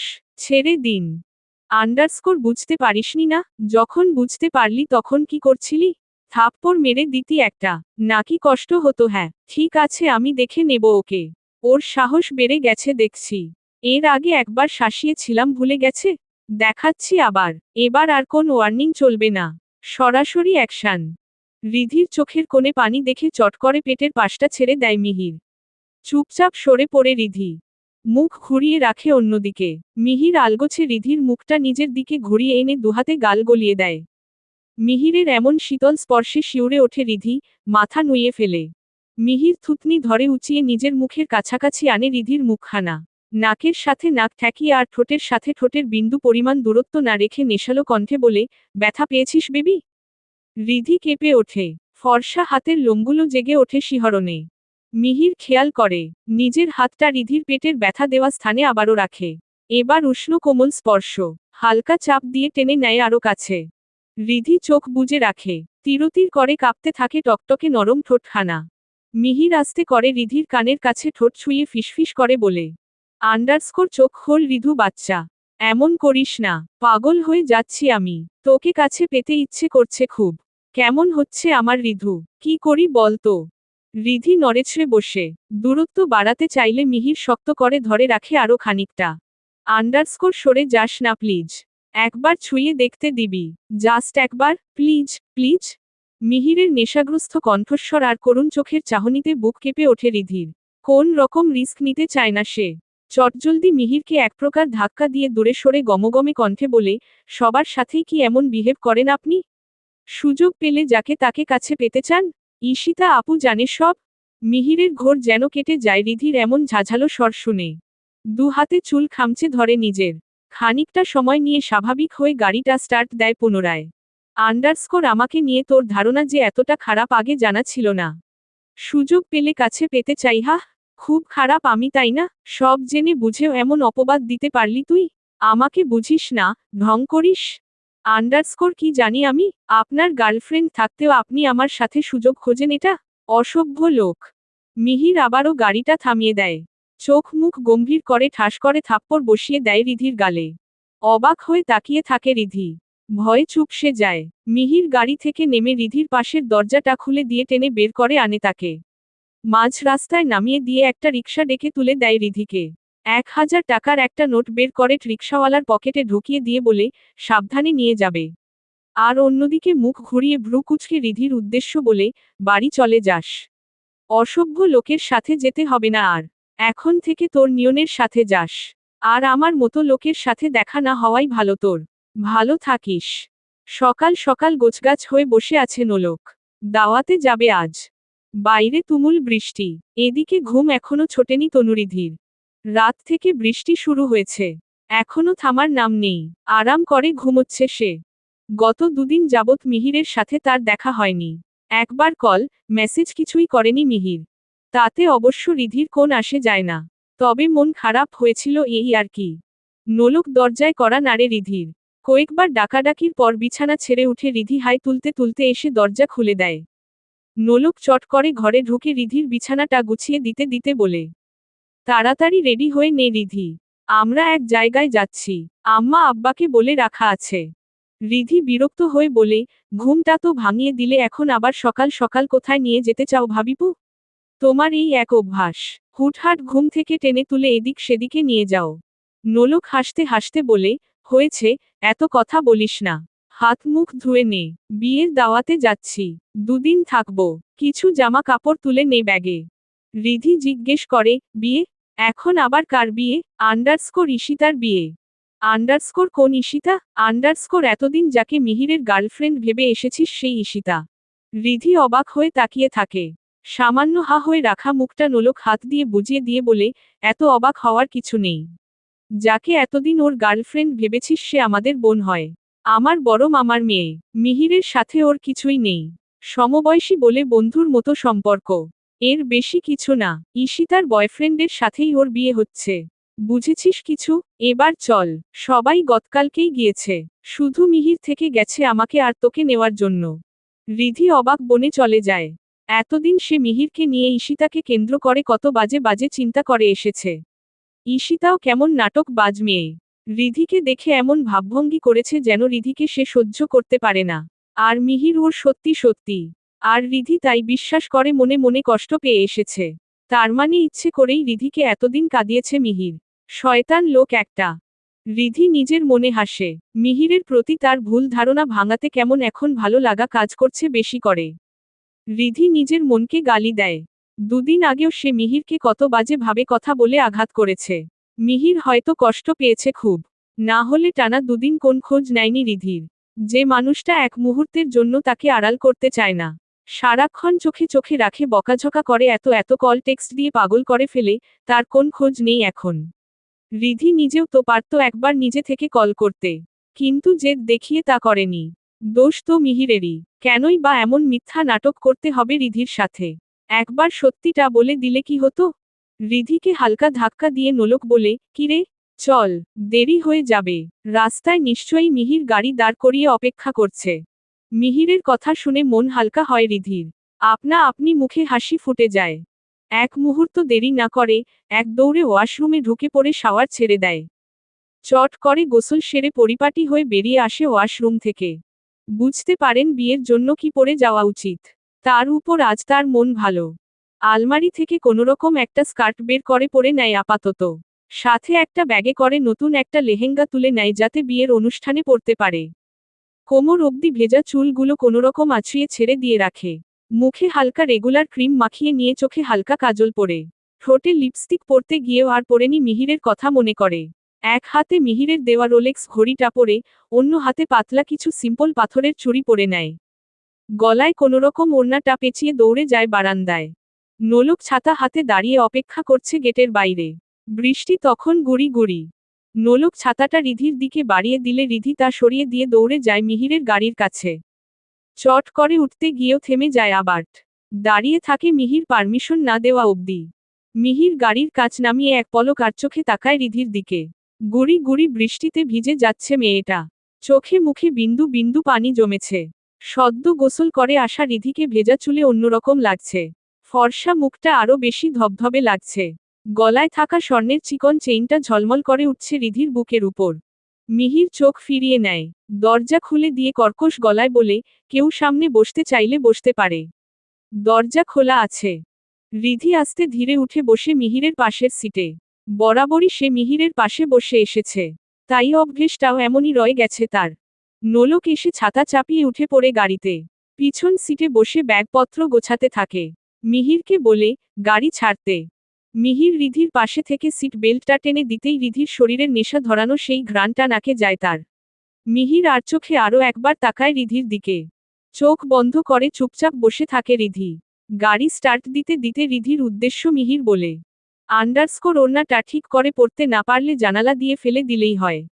তাতে আমার পাশাপাশি বিয়ে বাড়িতে বাকি অন্যরাও দেখতে পারত। রিধি চট করে ওড়নাটা গলা থেকে নামিয়ে বুকের উপর আগলে নেয়। অন্যদিকে দৃষ্টি ফিরিয়ে রাখে লজ্জায়। বৃষ্টি তখনও গুড়ি গুড়ি। মাঝ রাস্তায় গাড়ি আটকে যায় কাদায়। সামনে পুরো রাস্তা কাদায় ভর্তি। মেইন রোড পেরিয়ে শর্টকাটে এদিকটায় আসতে গিয়ে এমন বেহাল দশায় পড়তে হয় তার। মিহির বিরক্ত হয়ে গাড়ি ঘুরিয়ে অন্য রাস্তায় ঢুকিয়ে দেয় আবার। নোলকের দিকে তাকিয়ে বলে, কি করব আপি? এদিক দিয়ে গেলে অনেক দেরি হয়ে যেতে পারে। তোদের কি সমস্যা হবে? নোলক বলে, কি আর করা, চল অমনি। বলেই সে চোখ বুজে ফেলে ঘুমের ঢেলায়। এত সকাল সকাল উঠে এখন এসে ঘুম পাচ্ছে তার। এদিকে মিহির রিধির দিকে খেয়াল করতেই দেখে সেও সিটের সাথে হেলান দিয়ে ঘুমের দেশে পাড়ি জমিয়েছে। মিহিরের হাসি পায় জনকে দেখে। সাথে খানিকটা বিরক্তও হয়। একা একা সে ড্রাইভ করছে আর এ দুজন আরামে ঘুমোচ্ছে দেখে নিজেকে ড্রাইভার ড্রাইভার ফিল হয়। রিধি ঘুমের ঘোরে মাথা ঢলে ঢলে পড়ছে। একবার পড়ছে আবার নড়েচড়ে উঠে ঠিক করে বসছে। দু একবার এমন দেখে মিহির রিধিকে টেনে নিজের কাছে এনে শরীরের সাথে জড়িয়ে রেখে কাঁধের উপর তুলে দেয় রিধির মাথাটা। রিধি ঘুমাতে থাকে আরাম করে। কপালের উপর এসে বারবার উঠতে থাকে বেবি হেয়ারগুলো। মিহির আলগোছে এক হাতে সরিয়ে দেয়। বুকের উপর থেকে নিচে পড়ে যাওয়া ওড়না খানা তুলে উন্মুক্ত হয়ে থাকা স্থানে জড়িয়ে দেয়। মিহির আনমনে হাসে রিধির দিকে তাকিয়ে। আলতো করে হাত রাখে রিধির কপালে। তারপর কপালে রাখা নিজের হাতের উপর চুমু খেয়ে বলে, তোকে হালাল চুমু দিলাম রিধু বাচ্চা। দাঁড়ি দাঁড়ি বিয়ে বাড়িতে অনুষ্ঠান জমে উঠেছে। মিহিররা গাড়ি থেকে নেমে সোজা বিয়ের মঞ্চের উদ্দেশ্য পা বাড়ায়। ঈশিতা দৌড়ে এসে জড়িয়ে ধরে নল্যকে, তারপর মিহিরকে ধরতে গেলে মিহির হাত দিয়ে চট করে বাধা দিয়ে বলে, এই সাবধান ইস্যু। ঈশিতা হেসে বলে, ওহ সরি, তোর তো আবার এসব পছন্দ না, নেকা ছেলে। রিধির দিকে তাকিয়ে বলে, কেমন আছো মিহিরের রিধু বাচ্চা? রিধি লজ্জা পেয়ে তাকায় মিহিরের দিকে। মিহির আগে থেকেই ভ্রু কুঁচকে তাকিয়ে ছিল তার দিকে, তা দেখে মন ভার হয় রিধির। এখনো সে রাগ করে আছে ভাবতেই রিধির খারাপ লাগছে। মিহির রিধির সামনে নল্যকে কড়া কড়া ভাষায় বলে, বিয়ে বাড়িতে অনেক ছেলেপেলেরা থাকবে, পারলে তোর সাথেরটাকে সামলে রাখিস। তাকে দেখলে তো আবার ছেলেদের মাথা ঘুরে যায়, আর সেটা তো আবার ওনার পছন্দ।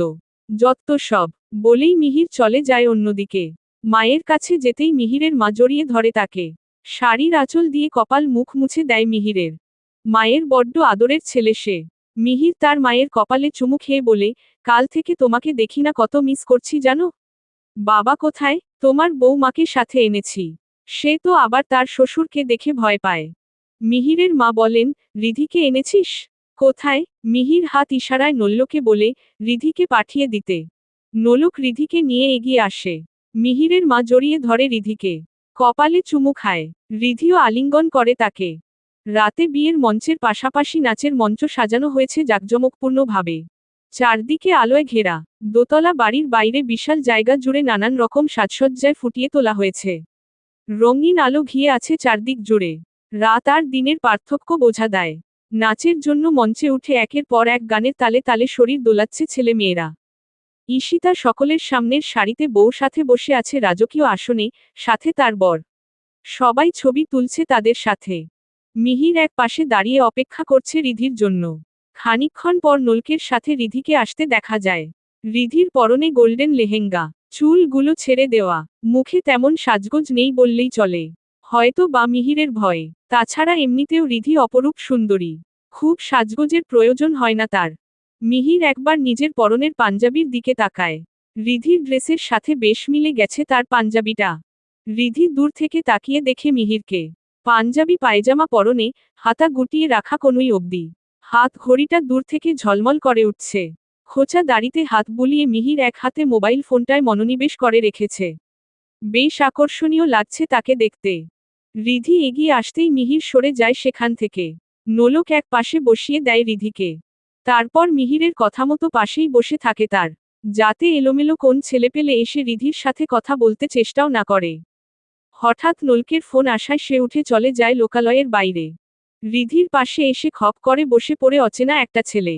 তার দিকে হাত বাড়িয়ে দিয়ে বলে, hello, I am Nirav, and you? You are so beautiful lady. তৎক্ষণাৎ মিহির কোথা থেকে উড়ে এসে ছেলেটার হাতে হাত মিলিয়ে বলে, I am Mihir madam. You can come from here now. ছেলেটা অপ্রস্তুত হয়ে বিনয়ী হেসে আলগোছে উঠে চলে যায়। মিহির চুপচাপ বসে থাকে রিধির পাশে। রিধি সাহস করে আগ বাড়িয়ে কথা বলতে চায়।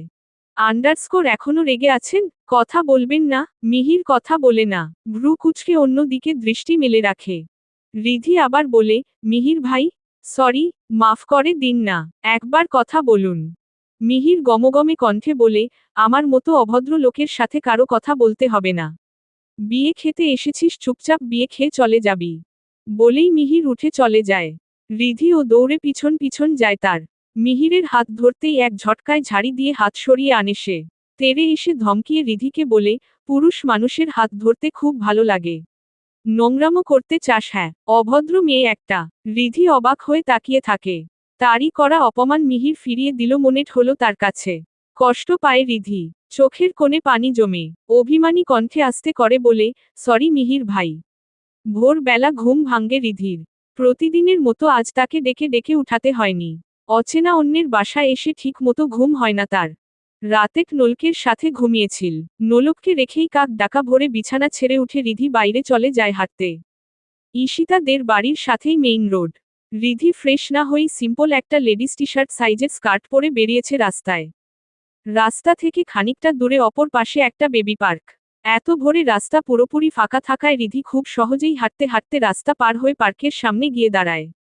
পার্কের ভেতর মানুষ নেই, তাই সে অল্প একটু ভেতরে ঢুকে একটা বেঞ্চে বসে পড়ে। ঠান্ডা বাতাস লাগে গায়ে। রিধি চুপচাপ বসে গেম খেলতে থাকে মোবাইলে। এদিকে রিধির চিন্তায় সারারাত ঘুম হয়নি মিহিরের। নোলককেও ঠিকভাবে ঘুমাতে দেয়নি। রাতে বারবার তাকে ফোন করে খোঁজ নিয়েছে রিধির। ঠিকভাবে আছে কি না, ঘুমাচ্ছে কি না, খেয়েছে কি না, মিনিটে মিনিটে সব খোঁজ রেখেছে মিহির। সাত সকালে ঘুম থেকে উঠে ফ্রেশ না হয়েই নোলকের শোবার ঘরে করা নাড়ে মিহির। দরজা ভেড়ানো ছিল। কয়েকবার ডাক দিতেই নোলক ঘুম ভেঙে উঠে আসে।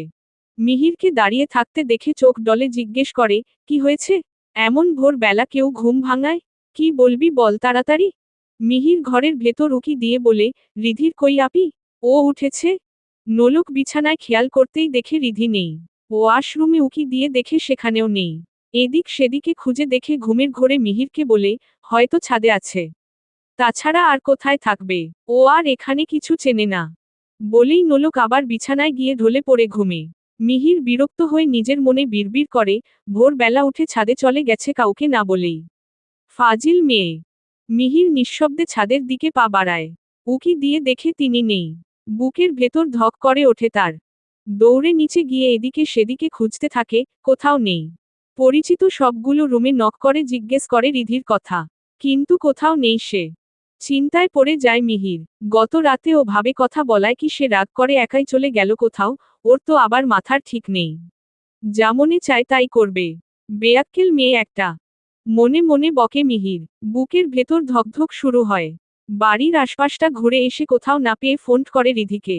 বারবার কল করেও রিসিভ হয় না ভেবে পাগলের মতো মিহির মেইন রোডের কাছে যায় দৌড়ে দৌড়ে দাঁড়ি। সমানে কল করতে থাকে। দুচিন্তায় মিহিরের গলা শুকিয়ে কাঠ।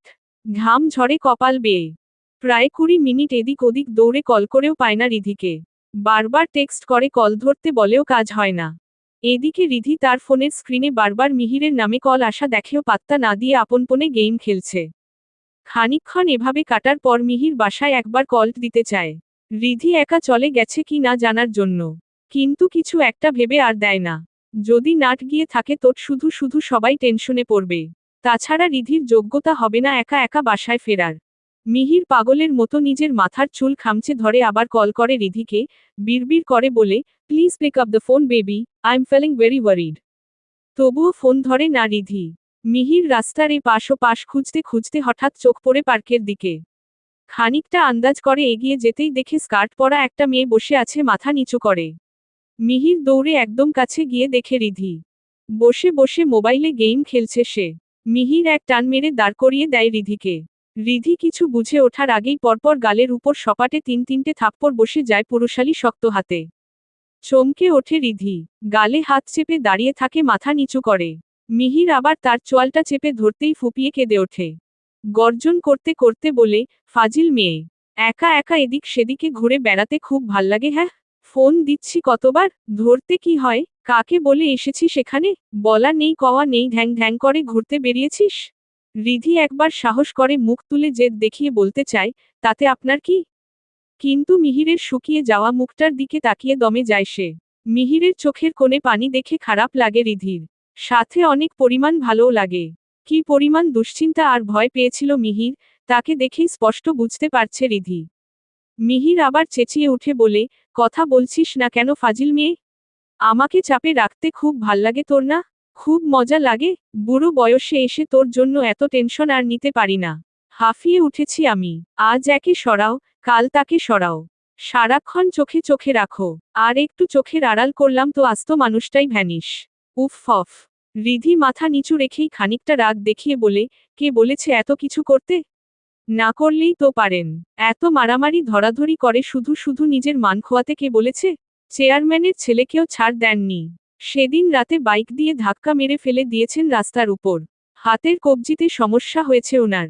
মাথায় চোট লেগেছে। ভাগ্য ভালো বুঝতে পারেনি আপনি কাজটা করেছেন।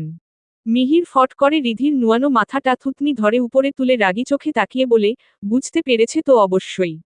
কিন্তু ওর মতো ছুচোর এত সাহস নেই এই মিহির মাহতাবকে কিছু বলার বুঝেছিস? তোর খুব দরদ দেখছি ওর জন্য।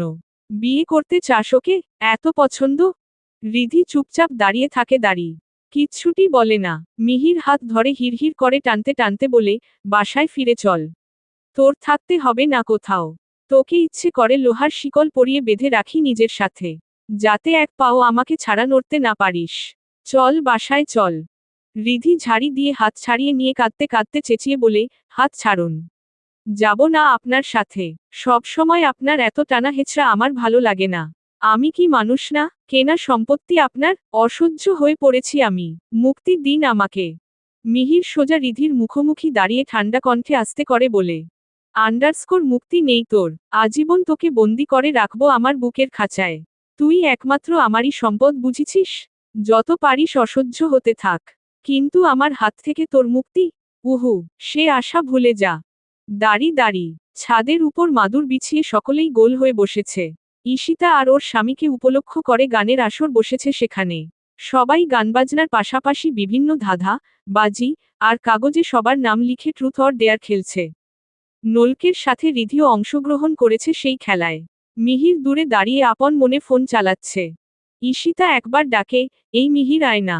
সবাই খেলছে, তুই নেই, তোকে ছাড়া জমছে না। মিহির সেদিকে না তাকিয়েই উভয় দেয়, ওসব ছেলে মানুষই খেলা আমার পছন্দ না। তোর খেল।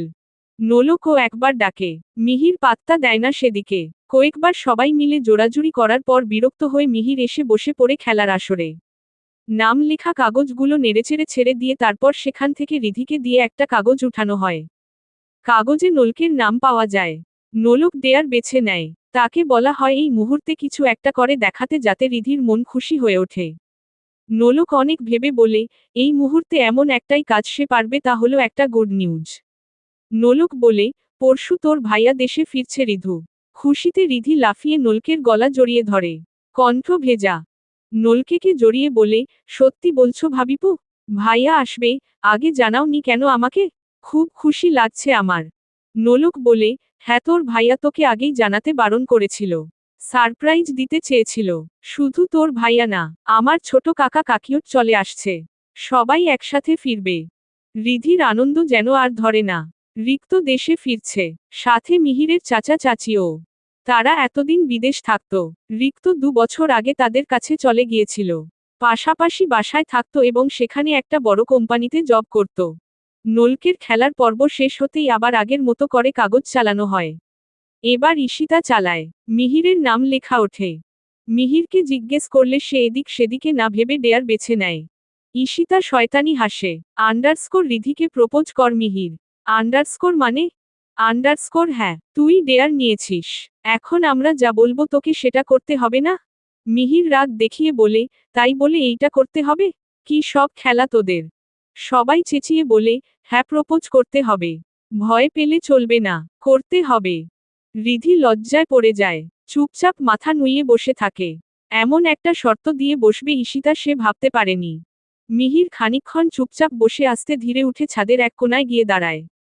তারপর ফুলের টবগুলোর ভেতর থেকে বেছে বেছে সরু একটা ঘাস ছিঁড়ে সেটা পেঁচিয়ে ছোট্ট একটা রিং বানিয়ে এনে রিধির সামনে হাঁটু গেড়ে বসে পড়ে। রিধির বা হাতটা আলগোছে টেনে অনামিকা আঙ্গুলে ঘাসের রিংটা পরিয়ে দিয়ে বলে, ভালোবাসি রিধু বাচ্চা। বিয়ে করবি আমাকে? এই মুহূর্তে এর থেকে ভালো কিছু দিয়ে তোকে প্রপোজ করতে পারলাম না। সরি।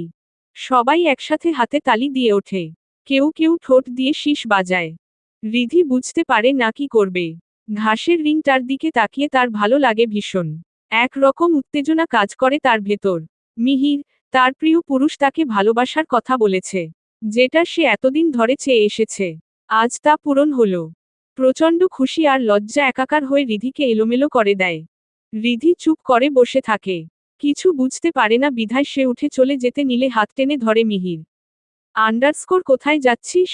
তোর খেলাটা এখনো বাকি রয়ে গেছে। হতেও পারে আমার উত্তরটা তোর খেলার মধ্যে দিয়েই আমি পেয়ে যাব। বসো এখানে। খেলা আবারও শুরু হয়। এবার নোলক উঠায় রিধির নাম। নাম দেখে রিধির গলা শুকিয়ে যায়। কোনটা বেছে নেবে ঠিক করতে পারে না। ডেয়ার নিলে যদি মিহিরকে প্রপোজ করতে বলে সেই ভয় সে ট্রুথ বলে দেয়। নোলক এবার সুযোগটা কাজে লাগাতে দেরি করে না এক মুহূর্ত। মুখ টিপে হেসে হেসে বলে, মিহিরকে ভালোবাসিস? সত্যি কথা বলতে হবে, না হলে বদদোয়া দেব। বল এবার। রিধি পড়ে যায় মহা মুসিবতে। কাচুমাচু করে সবার দিকে এক পলক তাকায়। মুখ টিপে হাসছে সবাই। মিহিরের দিকে তাকাতেই দেখে সে অধীর আগ্রহে তাকিয়ে আছে তার উত্তরের আশায়। কি রে বল রিধু? ভালোবাসিস আমার ভাইকে? সত্যি কথা বলতে হবে, বল না। সবাই একসাথে চিল্লাতে থাকে রিধির উত্তর পাবার জন্য। রিধি মাথা নুয়ে ধীর গতিতে উপর নিচ মাথা নাড়ে। হু। আবারও হাতে তালি দেয় সবাই। মিহিরের চোখ মুখ চকচক করে ওঠে। এতক্ষণে ঘেমে সে অস্থির। ধুকধুক শুরু হয়েছিল বুকের বাপাশে। যদি কোনোভাবে রিধি না বলে তবে মিহির পুরোদমে শেষ হয়ে যাবে। ভীষণ কষ্ট পাবে। মিহির এক মুহূর্ত দেরি করে না দাঁড়ি। খুশিতে সকলের মাঝেই জড়িয়ে ধরে রিধিকে। শক্ত করে মিশিয়ে নেয় বুকের মাঝে। চুমু খায় গালের পাশে। Thanks baby. Love you so much. Kuba kuba kuba balobasitok. সবাই লজ্জা পেয়ে যায় মিহিরের এমন আচরণে। রিধি চোখ মুখ খিচে বন্ধ করে রেখেছে। দম বন্ধ হওয়া অবস্থা তার। বারবার ধাক্কাতে থাকে মিহিরকে ছাড়ানোর জন্য। নোলক পিঠ চাপড়ে বলে, নে হয়েছে এবার ছেড়ে দে। মরে যাবে মেয়েটা। দম নিতে দে ওকে। মিহির ছেড়ে দিতেই রিধি দৌড়ে সেখান থেকে চলে যায় বাইরে। পিছন পিছন দৌড়ে যায় মিহিরও। সন্ধে বেলা সবাই মিলে যখন আড্ডা দিতে ব্যস্ত মিহির তখন দূরে দাঁড়িয়ে ব্যস্ত রিধিকে দেখতে। রিধি সকলের মাঝে বসে আছে চুপচাপ। সবাই কোন না কোন গল্প নিয়ে হাসাহাসি মজা করছে। কিন্তু সে চুপচাপ বসে আছে ভদ্র মেয়ে হয়ে। মিহিরের হাসি পায়। কত কষ্ট করে রিধি রয়ে গেছে এখানে। কি চেঞ্জও তার বিহেভিয়ার। অথচ বাড়িতে থাকলে মেয়েটা সব তছনছ করে ফেলে নিমিষেই। কথার ফুলঝুরি ফোটে মুখে। সোজা কথা না শুনে সবসময় বাকামো তেরামো করা যার স্বভাব সে কিনা সবার মাঝে কতটা চুপচাপ বসে আছে। মিহিরের ফোনে হঠাৎ কলটা আসে। পকেট থেকে ফোন বের করতেই দেখে রিধির বাড়ি থেকে কল এসছে। রাবেয়া কল করেছে। মিহির রিসিভ করতেই কান্না জড়িত কণ্ঠে অপাশ থেকে শুনতে পায়, রিধির বাবা নাকি হসপিটালে ভর্তি। তার অবস্থা ভালো না, অসুস্থতা বেড়ে গিয়েছে। বারবার দেখতে চাইছে রিধিকে। মিহির চিন্তায় পড়ে যায়। কেউ নেই সেখানে। কি হলো না হলো। একা একটা মহিলা মানুষ কিভাবে কি ব্যবস্থা করছে না করছে। তাছাড়া রিধির বাবার অসুস্থতা অনেক আগে থেকেই। প্রচুর টাকা পয়সা খরচ করতে হয় তার পিছনে, কিন্তু রিধিদের অবস্থা তেমন একটা ভালো না হওয়ায় তা করতে পারে না সব সময়। তাই মিহির এ দিকটায় সামাল দিতে চায় নিজ দায়িত্বে। তবে সাখাওয়াত সেটা গ্রহণ করতে নারাজ। কোনোভাবেই সে চায় না মিহির তার দায়িত্ব কাঁধে তুলে নিক। তাতে তার মানে লাগে। কথাবার্তা শেষ করে মিহির রিধির কাছে এগিয়ে যায়। রিধি বাসায় চল। রিধি অবাক হয়ে জিজ্ঞেস করে, এখন? কেন? ভাবিপু তো বলেছে কাল সকালে যাবে। মিহির বলে, গেলে যাবে। তুই এক্ষুনি চল। তাহলে ভাবিপুকে নিয়ে আসি। একসাথে যাই। কেন? আমার সাথে একা যেতে ভয় পাস? খেয়ে ফেলবো তোকে। এত কথা বলার সময় নেই। চল গাড়িতে উঠে বসো। ফাস্ট। রিধি দাঁড়িয়ে থাকে। নড়েছে না। একা যেতে চায় না সে। মিহির ভ্রু কুচকে তাকিয়ে খানিকটা রাগ মিশ্রিত কণ্ঠে বলে, এত অবিশ্বাস? হুহ, যা তোর ভাবিপুকে খুঁজে খুঁজে ডেকে আনো। ততক্ষণে তোর বাপ উপারে চলে যাক। সেটাই ভালো হবে। মানে? বাবার কিছু হয়েছে কি? এত কিছু জানি না। তুই যদি যেতে না চাস তাহলে থাক। আমি গেলাম। রিধি বুঝতে পারে তার বাবার নিশ্চয়ই কোন কিছু হয়েছে। হাত পা কাঁপতে থাকে সমানে। ভয়ে ভয়ে জিজ্ঞেস করে, কি হয়েছে মিহির ভাই? বাবা ঠিক আছেন? বলুন না। মিহির বলে, হ্যাঁ আঙ্কেল হসপিটালে ভর্তি। চল এখন। রিধি কান্না জুড়ে দেয় সাথে সাথে। মিহির টেনে এনে গাড়িতে বসিয়ে দিয়ে বলে, কাঁদবি না। আমার অসহ্য লাগে। চুপচাপ বসে দোয়া কর যেন সুস্থ হয়ে যায়। কেঁদে কেটে লাভ আছে? দ্রুত গাড়ি ছেড়ে দেয় মিহির। ততক্ষণে সন্ধে পার হয়ে গেছে। রাতের অন্ধকারে ল্যাম্পপোস্ট আর চাঁদের আলোতে গাড়ি ছুটছে তুমুল গতিতে। রিধি কেঁদেই চলেছে এক নাগারে। মিহির একটু পরপর থামতে বলেও কাজ হচ্ছে না। দু একবার ধমকও দিয়েছে। রিধি তখন থেমে যায়। আবার খানিক পরে শুরু করে দেয় ফ্যাচর ফ্যাচর কান্না। মিহির গাড়ি থামিয়ে দেয়। দুহাত বুকের উপর গুজে রেখে স্থির দৃষ্টিতে তাকিয়ে থাকে রিধির দিকে। নে কাঁদ। যত পারিস কাঁদতে থাক। দেখি তোর চোখের পানির পাওয়ার কি পরিমাণ বের হতে পারে দেখব আজ। কি হলো? থামলি কেন? হয়ে গেছে। তোর জন্য ঠিকভাবে ড্রাইভটা করতে পারছি না আমি। এক্সিডেন্ট হয়ে যাবে আর। মনটা শক্ত করে। এমন বিহেভ করছিস যেন মরে গেছে তোর বাপ। রিধির রাগ হয় ভীষণ। চোখের পানি মুছে জেদ দেখিয়ে অন্যদিকে মুখ ঘুরিয়ে রেখে বলে, ছি আপনি কেমন? অসুস্থ একজন মানুষকে নিয়ে কিভাবে কথা বলেন? নির্দয় লোক। মিহির গাড়ি ছাড়তে ছাড়তে বলে, হ্যাঁ আমি তো এমনই। নির্দয়। জানিস না, শুধু তোর ক্ষেত্রে হৃদয়বান। তুই আমার সব দাড়ি। বাকি সব তেজপাতা। মাঝপথে একটা রেস্টুরেন্টের সামনে গাড়ি থামিয়ে মিহির ডাকে রিধিকে। কাঁদতে কাঁদতে সে ঘুমিয়ে পড়েছে। কয়েকবার ডাকার পর চোখ মেলে তাকিয়ে দেখতেই ধরফর করে ওঠে বলে, এসে গেছি। মিহির বলে, কিছু খাবি? খিদে পেয়েছে? রিধি মাথা নাড়িয়ে না বলে, কিছু খেয়ে নে, সোজা হসপিটাল যাব আমরা, যেতে টাইম লাগবে, খিদে পাবে তোর, পরে আর খেতে চাইবি না, তুই বস আমি আসছি ওয়েট। বলেই মিহির দৌড়ে একটা রেস্তোরাঁর ভেতর ঢুকে পড়ে, সেখানে গিয়ে বিরিয়ানি কিনে ফিরে এসে রিধির পাশে বসে খেয়ে নিতে বলে। রিধি খেতে চায় না কোনভাবেই। মিহির নিজের হাতে তুলে জোর করে খাইয়ে দেয় রিধিকে। রিধি চোখের পানি মুছতে শুরু করে আবার। মিহির ধমকে উঠে বলে, আবার ক্লান্ত লাগে না তোর এত কাঁদিস? রিধি কাঁদতে কাঁদতে বলে, বাবার যদি খারাপ কিছু হয়ে যায় মিহির ভাই? আমি বাবাকে খুব ভালোবাসি। মিহির মাথায় হাত বুলিয়ে দেয় রিধির। মনে মনে বলে, সমস্যা তো সেখানেই রে। বাপ ভক্ত মেয়ে তুই, বাপের কথা মতো চলিস, কখন যেন বাপ বেটি মিলে আমাকেই বরবাদ করে দিস। কাল রাত থেকে আজ সারাদিন হসপিটাল দৌড় ঝাঁপ করে ক্লান্ত হয়ে পড়েছে রিধি। তার ওপর অনবরত কাদাকাটি করে অসুস্থ হয়ে পড়েছে মেয়েটা। বাসায় গিয়ে একটু বিশ্রাম দরকার তার। এখন প্রায় সন্ধে হয়ে চলেছে। নোলক বারবার রিধিকে বলেছে একটু বাসায় ফিরে ঘুমিয়ে নিতে। রিধি শুনছে না কথা। চোখ মুখ শুকিয়ে গেছে একদিনেই। নাওয়া খাওয়া ছেড়ে দিয়েছে বাবার টেনশনে। শাখাওয়াতের হৃৎপিণ্ডের জটিলতা আগের তুলনায় অনেক বৃদ্ধি পেয়েছে, সাথে মস্তিষ্কে সমস্যা দেখা দিয়েছে নতুন করে। রিধির মা রাবেয়া সহ নোলক দুজনেই ভেঙে পড়েছেন। গুনগুন করে কাঁদছে রাবেয়া। কাল রাত থেকে না খেয়ে রয়েছেন। নোলক জোর করে রাবেয়া আর রিধিকে খাইয়ে দিতে চেষ্টা করেছে অনেকবার। কেউ খাবার মুখে তোলেনি। রিধির অবস্থাও যেন ভালো না। অতিরিক্ত দুশ্চিন্তা আর না খেয়ে থাকায় অচেতন অবস্থা যেন তার।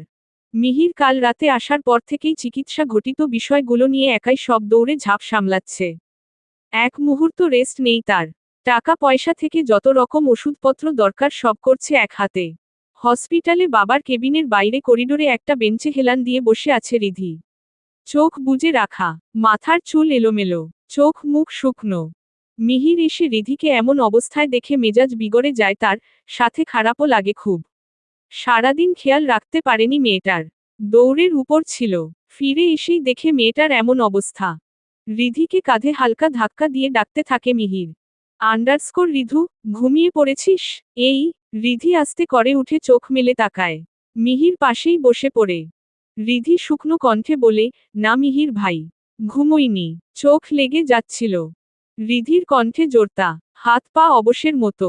মিহির হালকা ভাবে রিধিকে টেনে উঠাতে উঠাতে বলে, চল বাসায় যাব। নিজের অবস্থাটা একবার দেখেছিস? একটু রেস্ট দরকার তোর, নয়তো নিজেও অসুস্থ হয়ে পড়বি। আমি যাব না মিহির ভাই, এখানেই থাকবো। এখানে থাকতে হবে না। আন্টি আছেন, আপিও আছে, তুই সকালে আসবি। এখন চল। না মিহির ভাই, আমি যাব না। আমার সমস্যা হচ্ছে না, ঠিক আছি। মিহির রাগ দেখিয়ে বলে, কোথায় ঠিক আছিস তুই? উঠে দাঁড়াতে পর্যন্ত পারছিস না, হাত পা কাঁপছে। মরতে চাস এভাবে? যেতে বলেছি চল। আমি আপিকে বলে এসেছি, আজ তুই আমার বাসায় থাকবি। ভয় নেই, বাসায় আম্মা আছেন।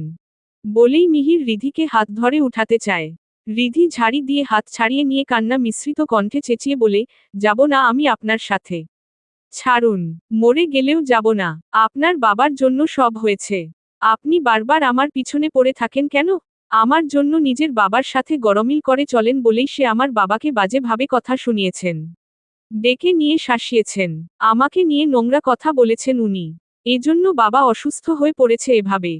রিধি ধপ করে বসে পড়ে আবার। মুখে ওড়না চেপে নিঃশব্দে কাঁদে। কথাগুলো সে রাতে আসার পর শুনেছে রাবেয়া থেকে।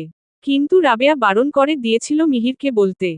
মিহিরের মাথা গরম, প্রচণ্ড জেদি ছেলে সে। এমন কথা শুনলে সে তার বাপকে ছেড়ে কথা বলবে না, তা রাবেয়া জানে।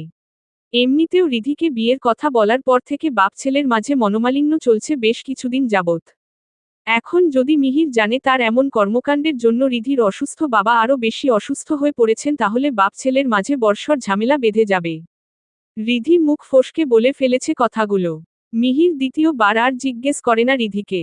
বুঝতে পারে কেন এমন হচ্ছে। তার বড়লোক বাপ ইদানিং তাকে বিয়ের জন্য চাপ দিচ্ছে। যত দ্রুত সম্ভব রিধির থেকে সরাতে চাইছে তাকে। বিদেশ থাকা চাচা চাচি ফেরত আসবে সে খবর মিহির পেয়েছে কিছুদিন আগেই। তাদের একমাত্র মেয়ে মেলিসাকে মিহিরের ঘাড়ে বসিয়ে দেবে তাও টুকটাক শুনতে পেয়েছিল। তার ওপর রিধির বাবার সাথে সম্পর্ক নতুন করে আর বাড়াতে চান না মিহিরের বাবা। যা হয়ে গেছে একবারই। কয়েক বছর আগে নোলকের যার সাথে বিয়ে ঠিক হয়েছিল, সে ছিল নোলকের বাবার বন্ধুর ছেলে। নোলক হুট করে অঘটন ঘটিয়ে ফেলায় মানহানি হয় তার বাবার। বন্ধুর সাথে সম্পর্ক ভেঙে যায়। সব সময় ছোট হয়ে চলতে হয় তাকে, যার কারণে এখনো সেই জের ধরে সে আর রিধিদের পরিবারের সাথে নতুন কোন সম্পর্ক গড়তে চান না। মিহির হাত ধরে টেনে তোলে রিধিকে, ধীর গতিতে আবার বলে, চল, আমার বাসায়ই যাবি। যেতে হবে, আমি বলেছি। রিধি জেদ দেখিয়ে হাত ছাড়াতে চেষ্টা করে, কাঁদতে কাঁদতে বলে, যাব না মানে যাব না। জোরাজুরি করে লাভ নেই। মিহির হাত ছেড়ে দেয়, বাড়তি কথা না বলে চট করে কোলে তুলে নেয় রিধিকে। শক্ত বলিষ্ঠ বক্ষ পিঞ্জরে চেপে ধরে লম্বা লম্বা পায়ে দ্রুত হাঁটতে হাঁটতে বলে, জোরাজুরি করে লাভ নেই কে বলেছে? এই যে লাভ হলো। রিধি লেপ্টে থাকে মিহিরের বিশাল দেহের মাঝে, হাত চালাতে চেষ্টা করেও পারে না, শুধু চেঁচিয়ে বলতে থাকে বারবার, আমি যাব না মিহির ভাই। আপনার সাথে আমার সম্পর্ক নেই আর, আমাকে ছেড়ে দিন। মিহির তাল দেয় না রিধির চেঁচামেচিতে। ধোপাধপ পা ফেলে গাড়ির কাছে গিয়ে দরজা খুলে ঠাস করে সিটে বসিয়ে দেয় রিধিকে। দিক বেদিক না ভেবে দ্রুত গতিতে গাড়ি ড্রাইভ করতে শুরু করে। রিধি তখনও চেঁচিয়ে কাঁদছিল আর এলোমেলো কথা বলে যাচ্ছিল। মিহির একটা ধমক দিয়ে বলে, রেপ করছি তোকে? ফাজিল মেয়ে, এমন করে যাচ্ছিস এখনো? চুপচাপ বসে থাকবি, নয়তো কিভাবে চুপ করাতে হয় তা আমার জানা আছে। দাড়ি দাড়ি ডিভানে গা এলিয়ে শুয়ে আছে মিহির, চোখে মুখে রাগ জমে আছে তার। বাবার সাথে বোঝাপড়া করতে বসে বসে অপেক্ষা করছে তখন থেকে। তিনি অফিস থেকে এখনো ফেরেননি। আজ জরুরি মিটিং থাকায় আর গুরুত্বপূর্ণ কিছু কাজের জন্যে ফিরতে দেরি হবে তার। মিহিরকে বলেছিল আজ অফিসের জরুরি মিটিংয়ে অ্যাটেন্ড থাকতে, আর কাজগুলো সবাইকে নিজ দায়িত্বে বুঝিয়ে দিতে। একটু ভুলভাল হলে কোটি কোটি টাকার লোকসান হয়ে যেতে পারে। বারবার বলার পরও মিহির সেদিকে কোন পাত্তা না দিয়ে ব্যস্ত হয়ে পড়েছে রিধিরদের নিয়ে। রিধি মিহিরের পাশেই বসে আছে মাথা নুইয়ে। মিহিরের মা উম্মে সালমা বেগম এসে রিধিকে বুঝিয়ে সুঝিয়ে 2-1 লোকমা ভাত খাইয়ে দিয়েছেন। রিধি খাবে না কোনোভাবেই, কিন্তু মিহিরের চোখ রাঙানি আর অতি ধমকের ঢেলায় বাধ্য হয়েছে। রিধি মাথা চেপে বসে আছে, ভালো লাগছে না তার, ভীষণ অসুস্থ লাগছে শরীর। সালমা বেগম রিধিকে হাত ধরে নিয়ে সুন্দর একটা পরিপাটি গোছানো রুম দেখিয়ে দিয়ে বলে, তাড়াতাড়ি ঘুমিয়ে পড়তে। রিধি তাকিয়ে থাকে সালমার দিকে। এই মানুষটা বরাবরই রিধিকে ভীষণ আদর যত্ন করে এসেছেন। নোলক আর তাকে কখনো আলাদা মনে করেননি। সালমা বেগম রিধির থুতনি ছুঁয়ে চুমু খেয়ে বলে, মন খারাপ করিস না মা, যা হবার তো হয়েই গেছে। তোর আঙ্কেলের উপর রাগ পুষে রাখিস ন, সে তো এমনিতে তোকে ভালোবাসে, সেটা তো ভুল না। কষ্ট পাস না, তোর বাবার জন্য দোয়া কর। আমিও করছি। রিধি কিছু বলে না, আঙ্গুল দিয়ে মাথা চেপে চুপচাপ দাঁড়িয়ে থাকে। সালমা রিধিকে রুমে রেখে নিজের ঘরে চলে যান। মিহিরের বাবা সাদিকুর ফিরতেই মিহির দৌড়ে যায় তার সামনে। মিহিরকে দেখে গরম হয়ে তিনি নিজেই বলেন, অফিস ফেলে এখানে সেখানে দৌড়ানো বন্ধ কর মিহির। আজ অফিস না গিয়ে চরম ভুল করে ফেলেছ তুমি। মিহির নিজেও খানিকটা রাগ হয়ে বলে, ভুল তুমিও কম করনি বাবা। শাখাওয়াত আঙ্কেলকে এভাবে আছে বাজে কথা বলে তাকে হসপিটাল অবধি পৌঁছে দিয়েছ। কি করেছে সে? আগে তো এমন ছিলে না। নিজেরা মিলে দুই পরিবারের মধ্যে কেন সম্পর্ক নষ্ট করছো এভাবে? সাদিকুর চেতে উঠে বলে, সম্পর্ক নষ্ট আমি করছি? হ্যাঁ, তুমি করছো, তোমরা করছো। আজকাল যা শুরু করে দিয়েছে তোমরা, আবার মানহানি করতে বসেছ আমার। সম্পর্ক খারাপ আমি করতে চাই না, যা করার সবাই মিলে করে দিয়েছে। একবার নিজের ছেলেটাকে দিয়ে আমার সরল সোজা মেয়েকে ভাগিয়েছে, আবার ওই বাচ্চা মেয়েটাকে লেলিয়ে দিয়েছে তোমার পিছনে। কি চায় ওরা? ওদের সাথে আমাদের যায় না, সেটা কি ওরা বোঝে না? আস্তে কথা বলো বাবা। লেলিয়ে দিয়েছে মানে? আর যায় না মানে কি? নিজেরা মিলে যখন বিয়ের কথাবার্তা ঠিক করেছিলে তখন মনে ছিল না? এখন শুধু শুধু তার দোষ কেন দিচ্ছ? তাছাড়া সে নিজেও চায় না তোমার মতো রং বদলানো টাকার গরম দেখানো লোকের সাথে আর কোন সম্পর্ক গড়তে। তবে আমি চাই, সেটা তোমাদের মাঝে যে কথা হয়েছিল তা ব্যতীতও। কারণ ভালোবাসি আমি রিধিকে, আর সেটা তোমাদের ইচ্ছেতে না, সম্পূর্ণ আমার মন মস্তিষ্কের ইচ্ছেতে। ভালোবাসো নিজের ইচ্ছে তো, আর বিয়ে করবে আমার ইচ্ছেতে। তোমার সাথে মেলিসার বিয়ের কথাবার্তা আমি সব ঠিক করে রেখেছি। ওরা কাল দেশে ফিরবে, তারপর সময় সুযোগ বুঝে বিয়ের দিন তারিখ ঠিক করা হবে। তুমি আমাদের ভীষণ আদরের সন্তান মিহির, তোমার সাথে মন কোষাকষি করে আমি চলতে পারবো না। তুমিও এমন কিছু করো না। তোমার সাথে মেলিসারই বিয়ে হবে। রিধিকে আমি কোনোভাবেই মেনে নেব না। এটা আমার ফাইনাল ডিসিশন। বাবার কথার পাল্টা জবাবে মিহির গমগমে কণ্ঠে বলে, আমি রিধিকে ভালোবাসি বাবা। আর তোমাকেও। তবে অন্য কোন নারীর স্থান আমার হৃদয় কোনকালেই ছিল না আর ভবিষ্যতেও হবে না। এটা নিয়ে তুমিও বেশি কিছু বলো না। বিয়ে যদি করতেই হয়, আমি রিধিকেই করব। আর এটা আমারও শেষ ডিসিশন। বলেই মিহির ধোপাদপ পা ফেলে চলে যায় সেখান থেকে। রিধি দূরে দাঁড়িয়ে এতক্ষণ ধরে শুনে যাচ্ছিল সমস্ত কিছু। মিহিরকে দেখে দৌড়ে নিজের ঘরে ঢুকে দরজা লাগিয়ে কাঁদতে শুরু করে দেয়। মিহির দেখতে পেয়ে এগিয়ে যায় সেদিকে। রিধির ঘরের দরজায় গিয়ে ডাকতে থাকে সমানে। দরজা খোলে না রিধি। রিধি শোনে না। বেশ কিছুক্ষণ ডাকাডাকি করার পর দরজা খুলে বাইরে বেরিয়ে আসে রিধি। চোখ মুখ স্বাভাবিক রেখে বলে, আমি বাড়ি যাব মিহির ভাই। আমাকে একটু এগিয়ে দিয়ে আসতে পারবেন? অনেক রাত হয়ে গেছে। একা যেতে ভয় লাগবে। মিহির ভ্রু কুঁচকে গম্ভীর কণ্ঠে বলে, না, পারবো না। জেদ দেখাস? এত রাতে বাড়ি যেয়ে কি করবি তুই?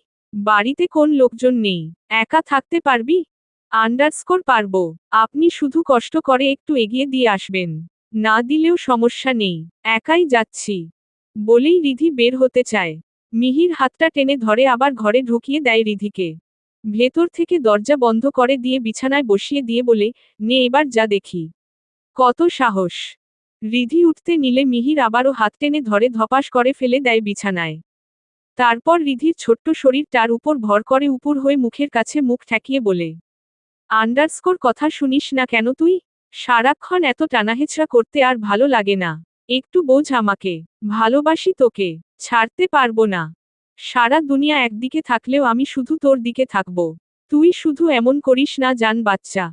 রিধি ধাক্কাতে ধাক্কাতে বলে, সরে যান মিহির ভাই। অসহ্য লাগছে আমার। আমি চাই না আমার কারণে আপনার পরিবারের সাথে এমন মন কষাকষি হোক আপনার। তাছাড়া আমার বাবাকে আর অপমান হতে দিতে পারবো না আমি। এত অশান্তি আমার ভালো লাগছে না। শান্তি চাই আমি। মিহির রিধির চোখে তার রক্তবর্ণ চোখের দৃষ্টি মেলে রেখে কোমল কণ্ঠে বলে, আমারও ভালো লাগছে না। আমিও শান্তি চাই। একটু শান্তি দিবি আমাকে? বেশি না, আপাতত একটু। প্লিজ রিধু। বলেই মিহির তার উষ্ণ ঠোঁট জোড়া দাবিয়ে দেয় রিধির নরম তুলতুলে ঠোঁটের ভাঁজে। তৃষ্ণার্ত ভ্রমরের মতো শুষে নিতে থাকে কোমল অধর জোড়ার নির্যাস। দম বন্ধ হয়ে আসে রিধির। প্রাণপণে বাঁচতে চেষ্টা করে বারবার। মিহিরের অবাধ্য শরীর মন শোনে না কোন বাধাই। এক হাতে সে রিধির হাত দুটো ধরে রাখে শক্ত করে, অন্য হাতে চোয়াল চেপে ধরে। ছটফট করতে থাকে রিধি। মিনিট পাঁচেক পার হয়ে যায় এভাবেই। রিধির কাতরতা দেখে হাতের বাঁধন ঢিলা করে মিহির। তার চোখে পানি। ফুপিয়ে কাঁদে সে। ঠোঁটের কোণে খানিকটা লাল তরল বেরিয়ে আসা দেখে মিহির পকেট থেকে রুমাল বের করে মুছে দিতে যায় ঠোঁটর কাছে। রিধি হাত ঝাড়া দিয়ে সরিয়ে দিয়ে কাঁদতে কাঁদতে বলে, ছোবেন না। এজন্য এনেছিলেন এই বাড়িতে? আমাকে হসপিটাল রেখে আসুন। এক্ষুনি। মিহির জোর করে রিধির মুখখানা নিজের দিকে ঘুরিয়ে রুমাল দিয়ে চেপে চেপে ঠোঁট মুছে দেয়। ধীরে সুস্থে বলতে থাকে, সকালে নিয়ে যাব। এখন চুপচাপ ঘুমোবি তুই। রেস্ট দরকার তোর। বারবার কিন্তু এক কথা বলতে পারবো না। আর যদি কথা না শুনিস তো মিনিটের দোজ ঘন্টাতে পরিণত করতে বাধ্য হব। যেটা তোর সহ্য ক্ষমতার বাইরে চলে যাবে। মিহির জোর করে শুইয়ে দেয় রিধিকে। আলমিরা থেকে একটা কাঁথা এনে রিধির গায়ে জড়িয়ে দিতে দিতে বলে, কোন সমস্যা হলে একটা কল দিবি জাস্ট। আমি জেগেই থাকব। মিহির চলে যায় নিজের ঘরে। গায়ে থেকে এক টানে পরনের টি শার্টটা খুলে ফেলে দেয় নিচে। রুমের লাইট অফ করে, এসির পাওয়ারটা বাড়িয়ে দিয়ে বিছানায় ধপাস করে শুয়ে পড়ে। পাশে থাকা ল্যাপটপটা অন করে মিউজিক চালিয়ে দেয়। সারা ঘরময় জুড়ে মৃদু আওয়াজে বাজতে গান ওয়াজা তুম হো গানটা। মিহিরও তালে তালে চোখ বুজে গানের দু লাইন নিজের কণ্ঠে তুলতে থাকে। হ্যাঁ এই নেশা, ইয়া হে জেহের। ইসস পেয়ার কো হাম, ক্যা নাম দে। কাঁপছে আধুরি হ্যাঁ ইক দাসটা। আজা উসে আজ আঞ্জাম দে।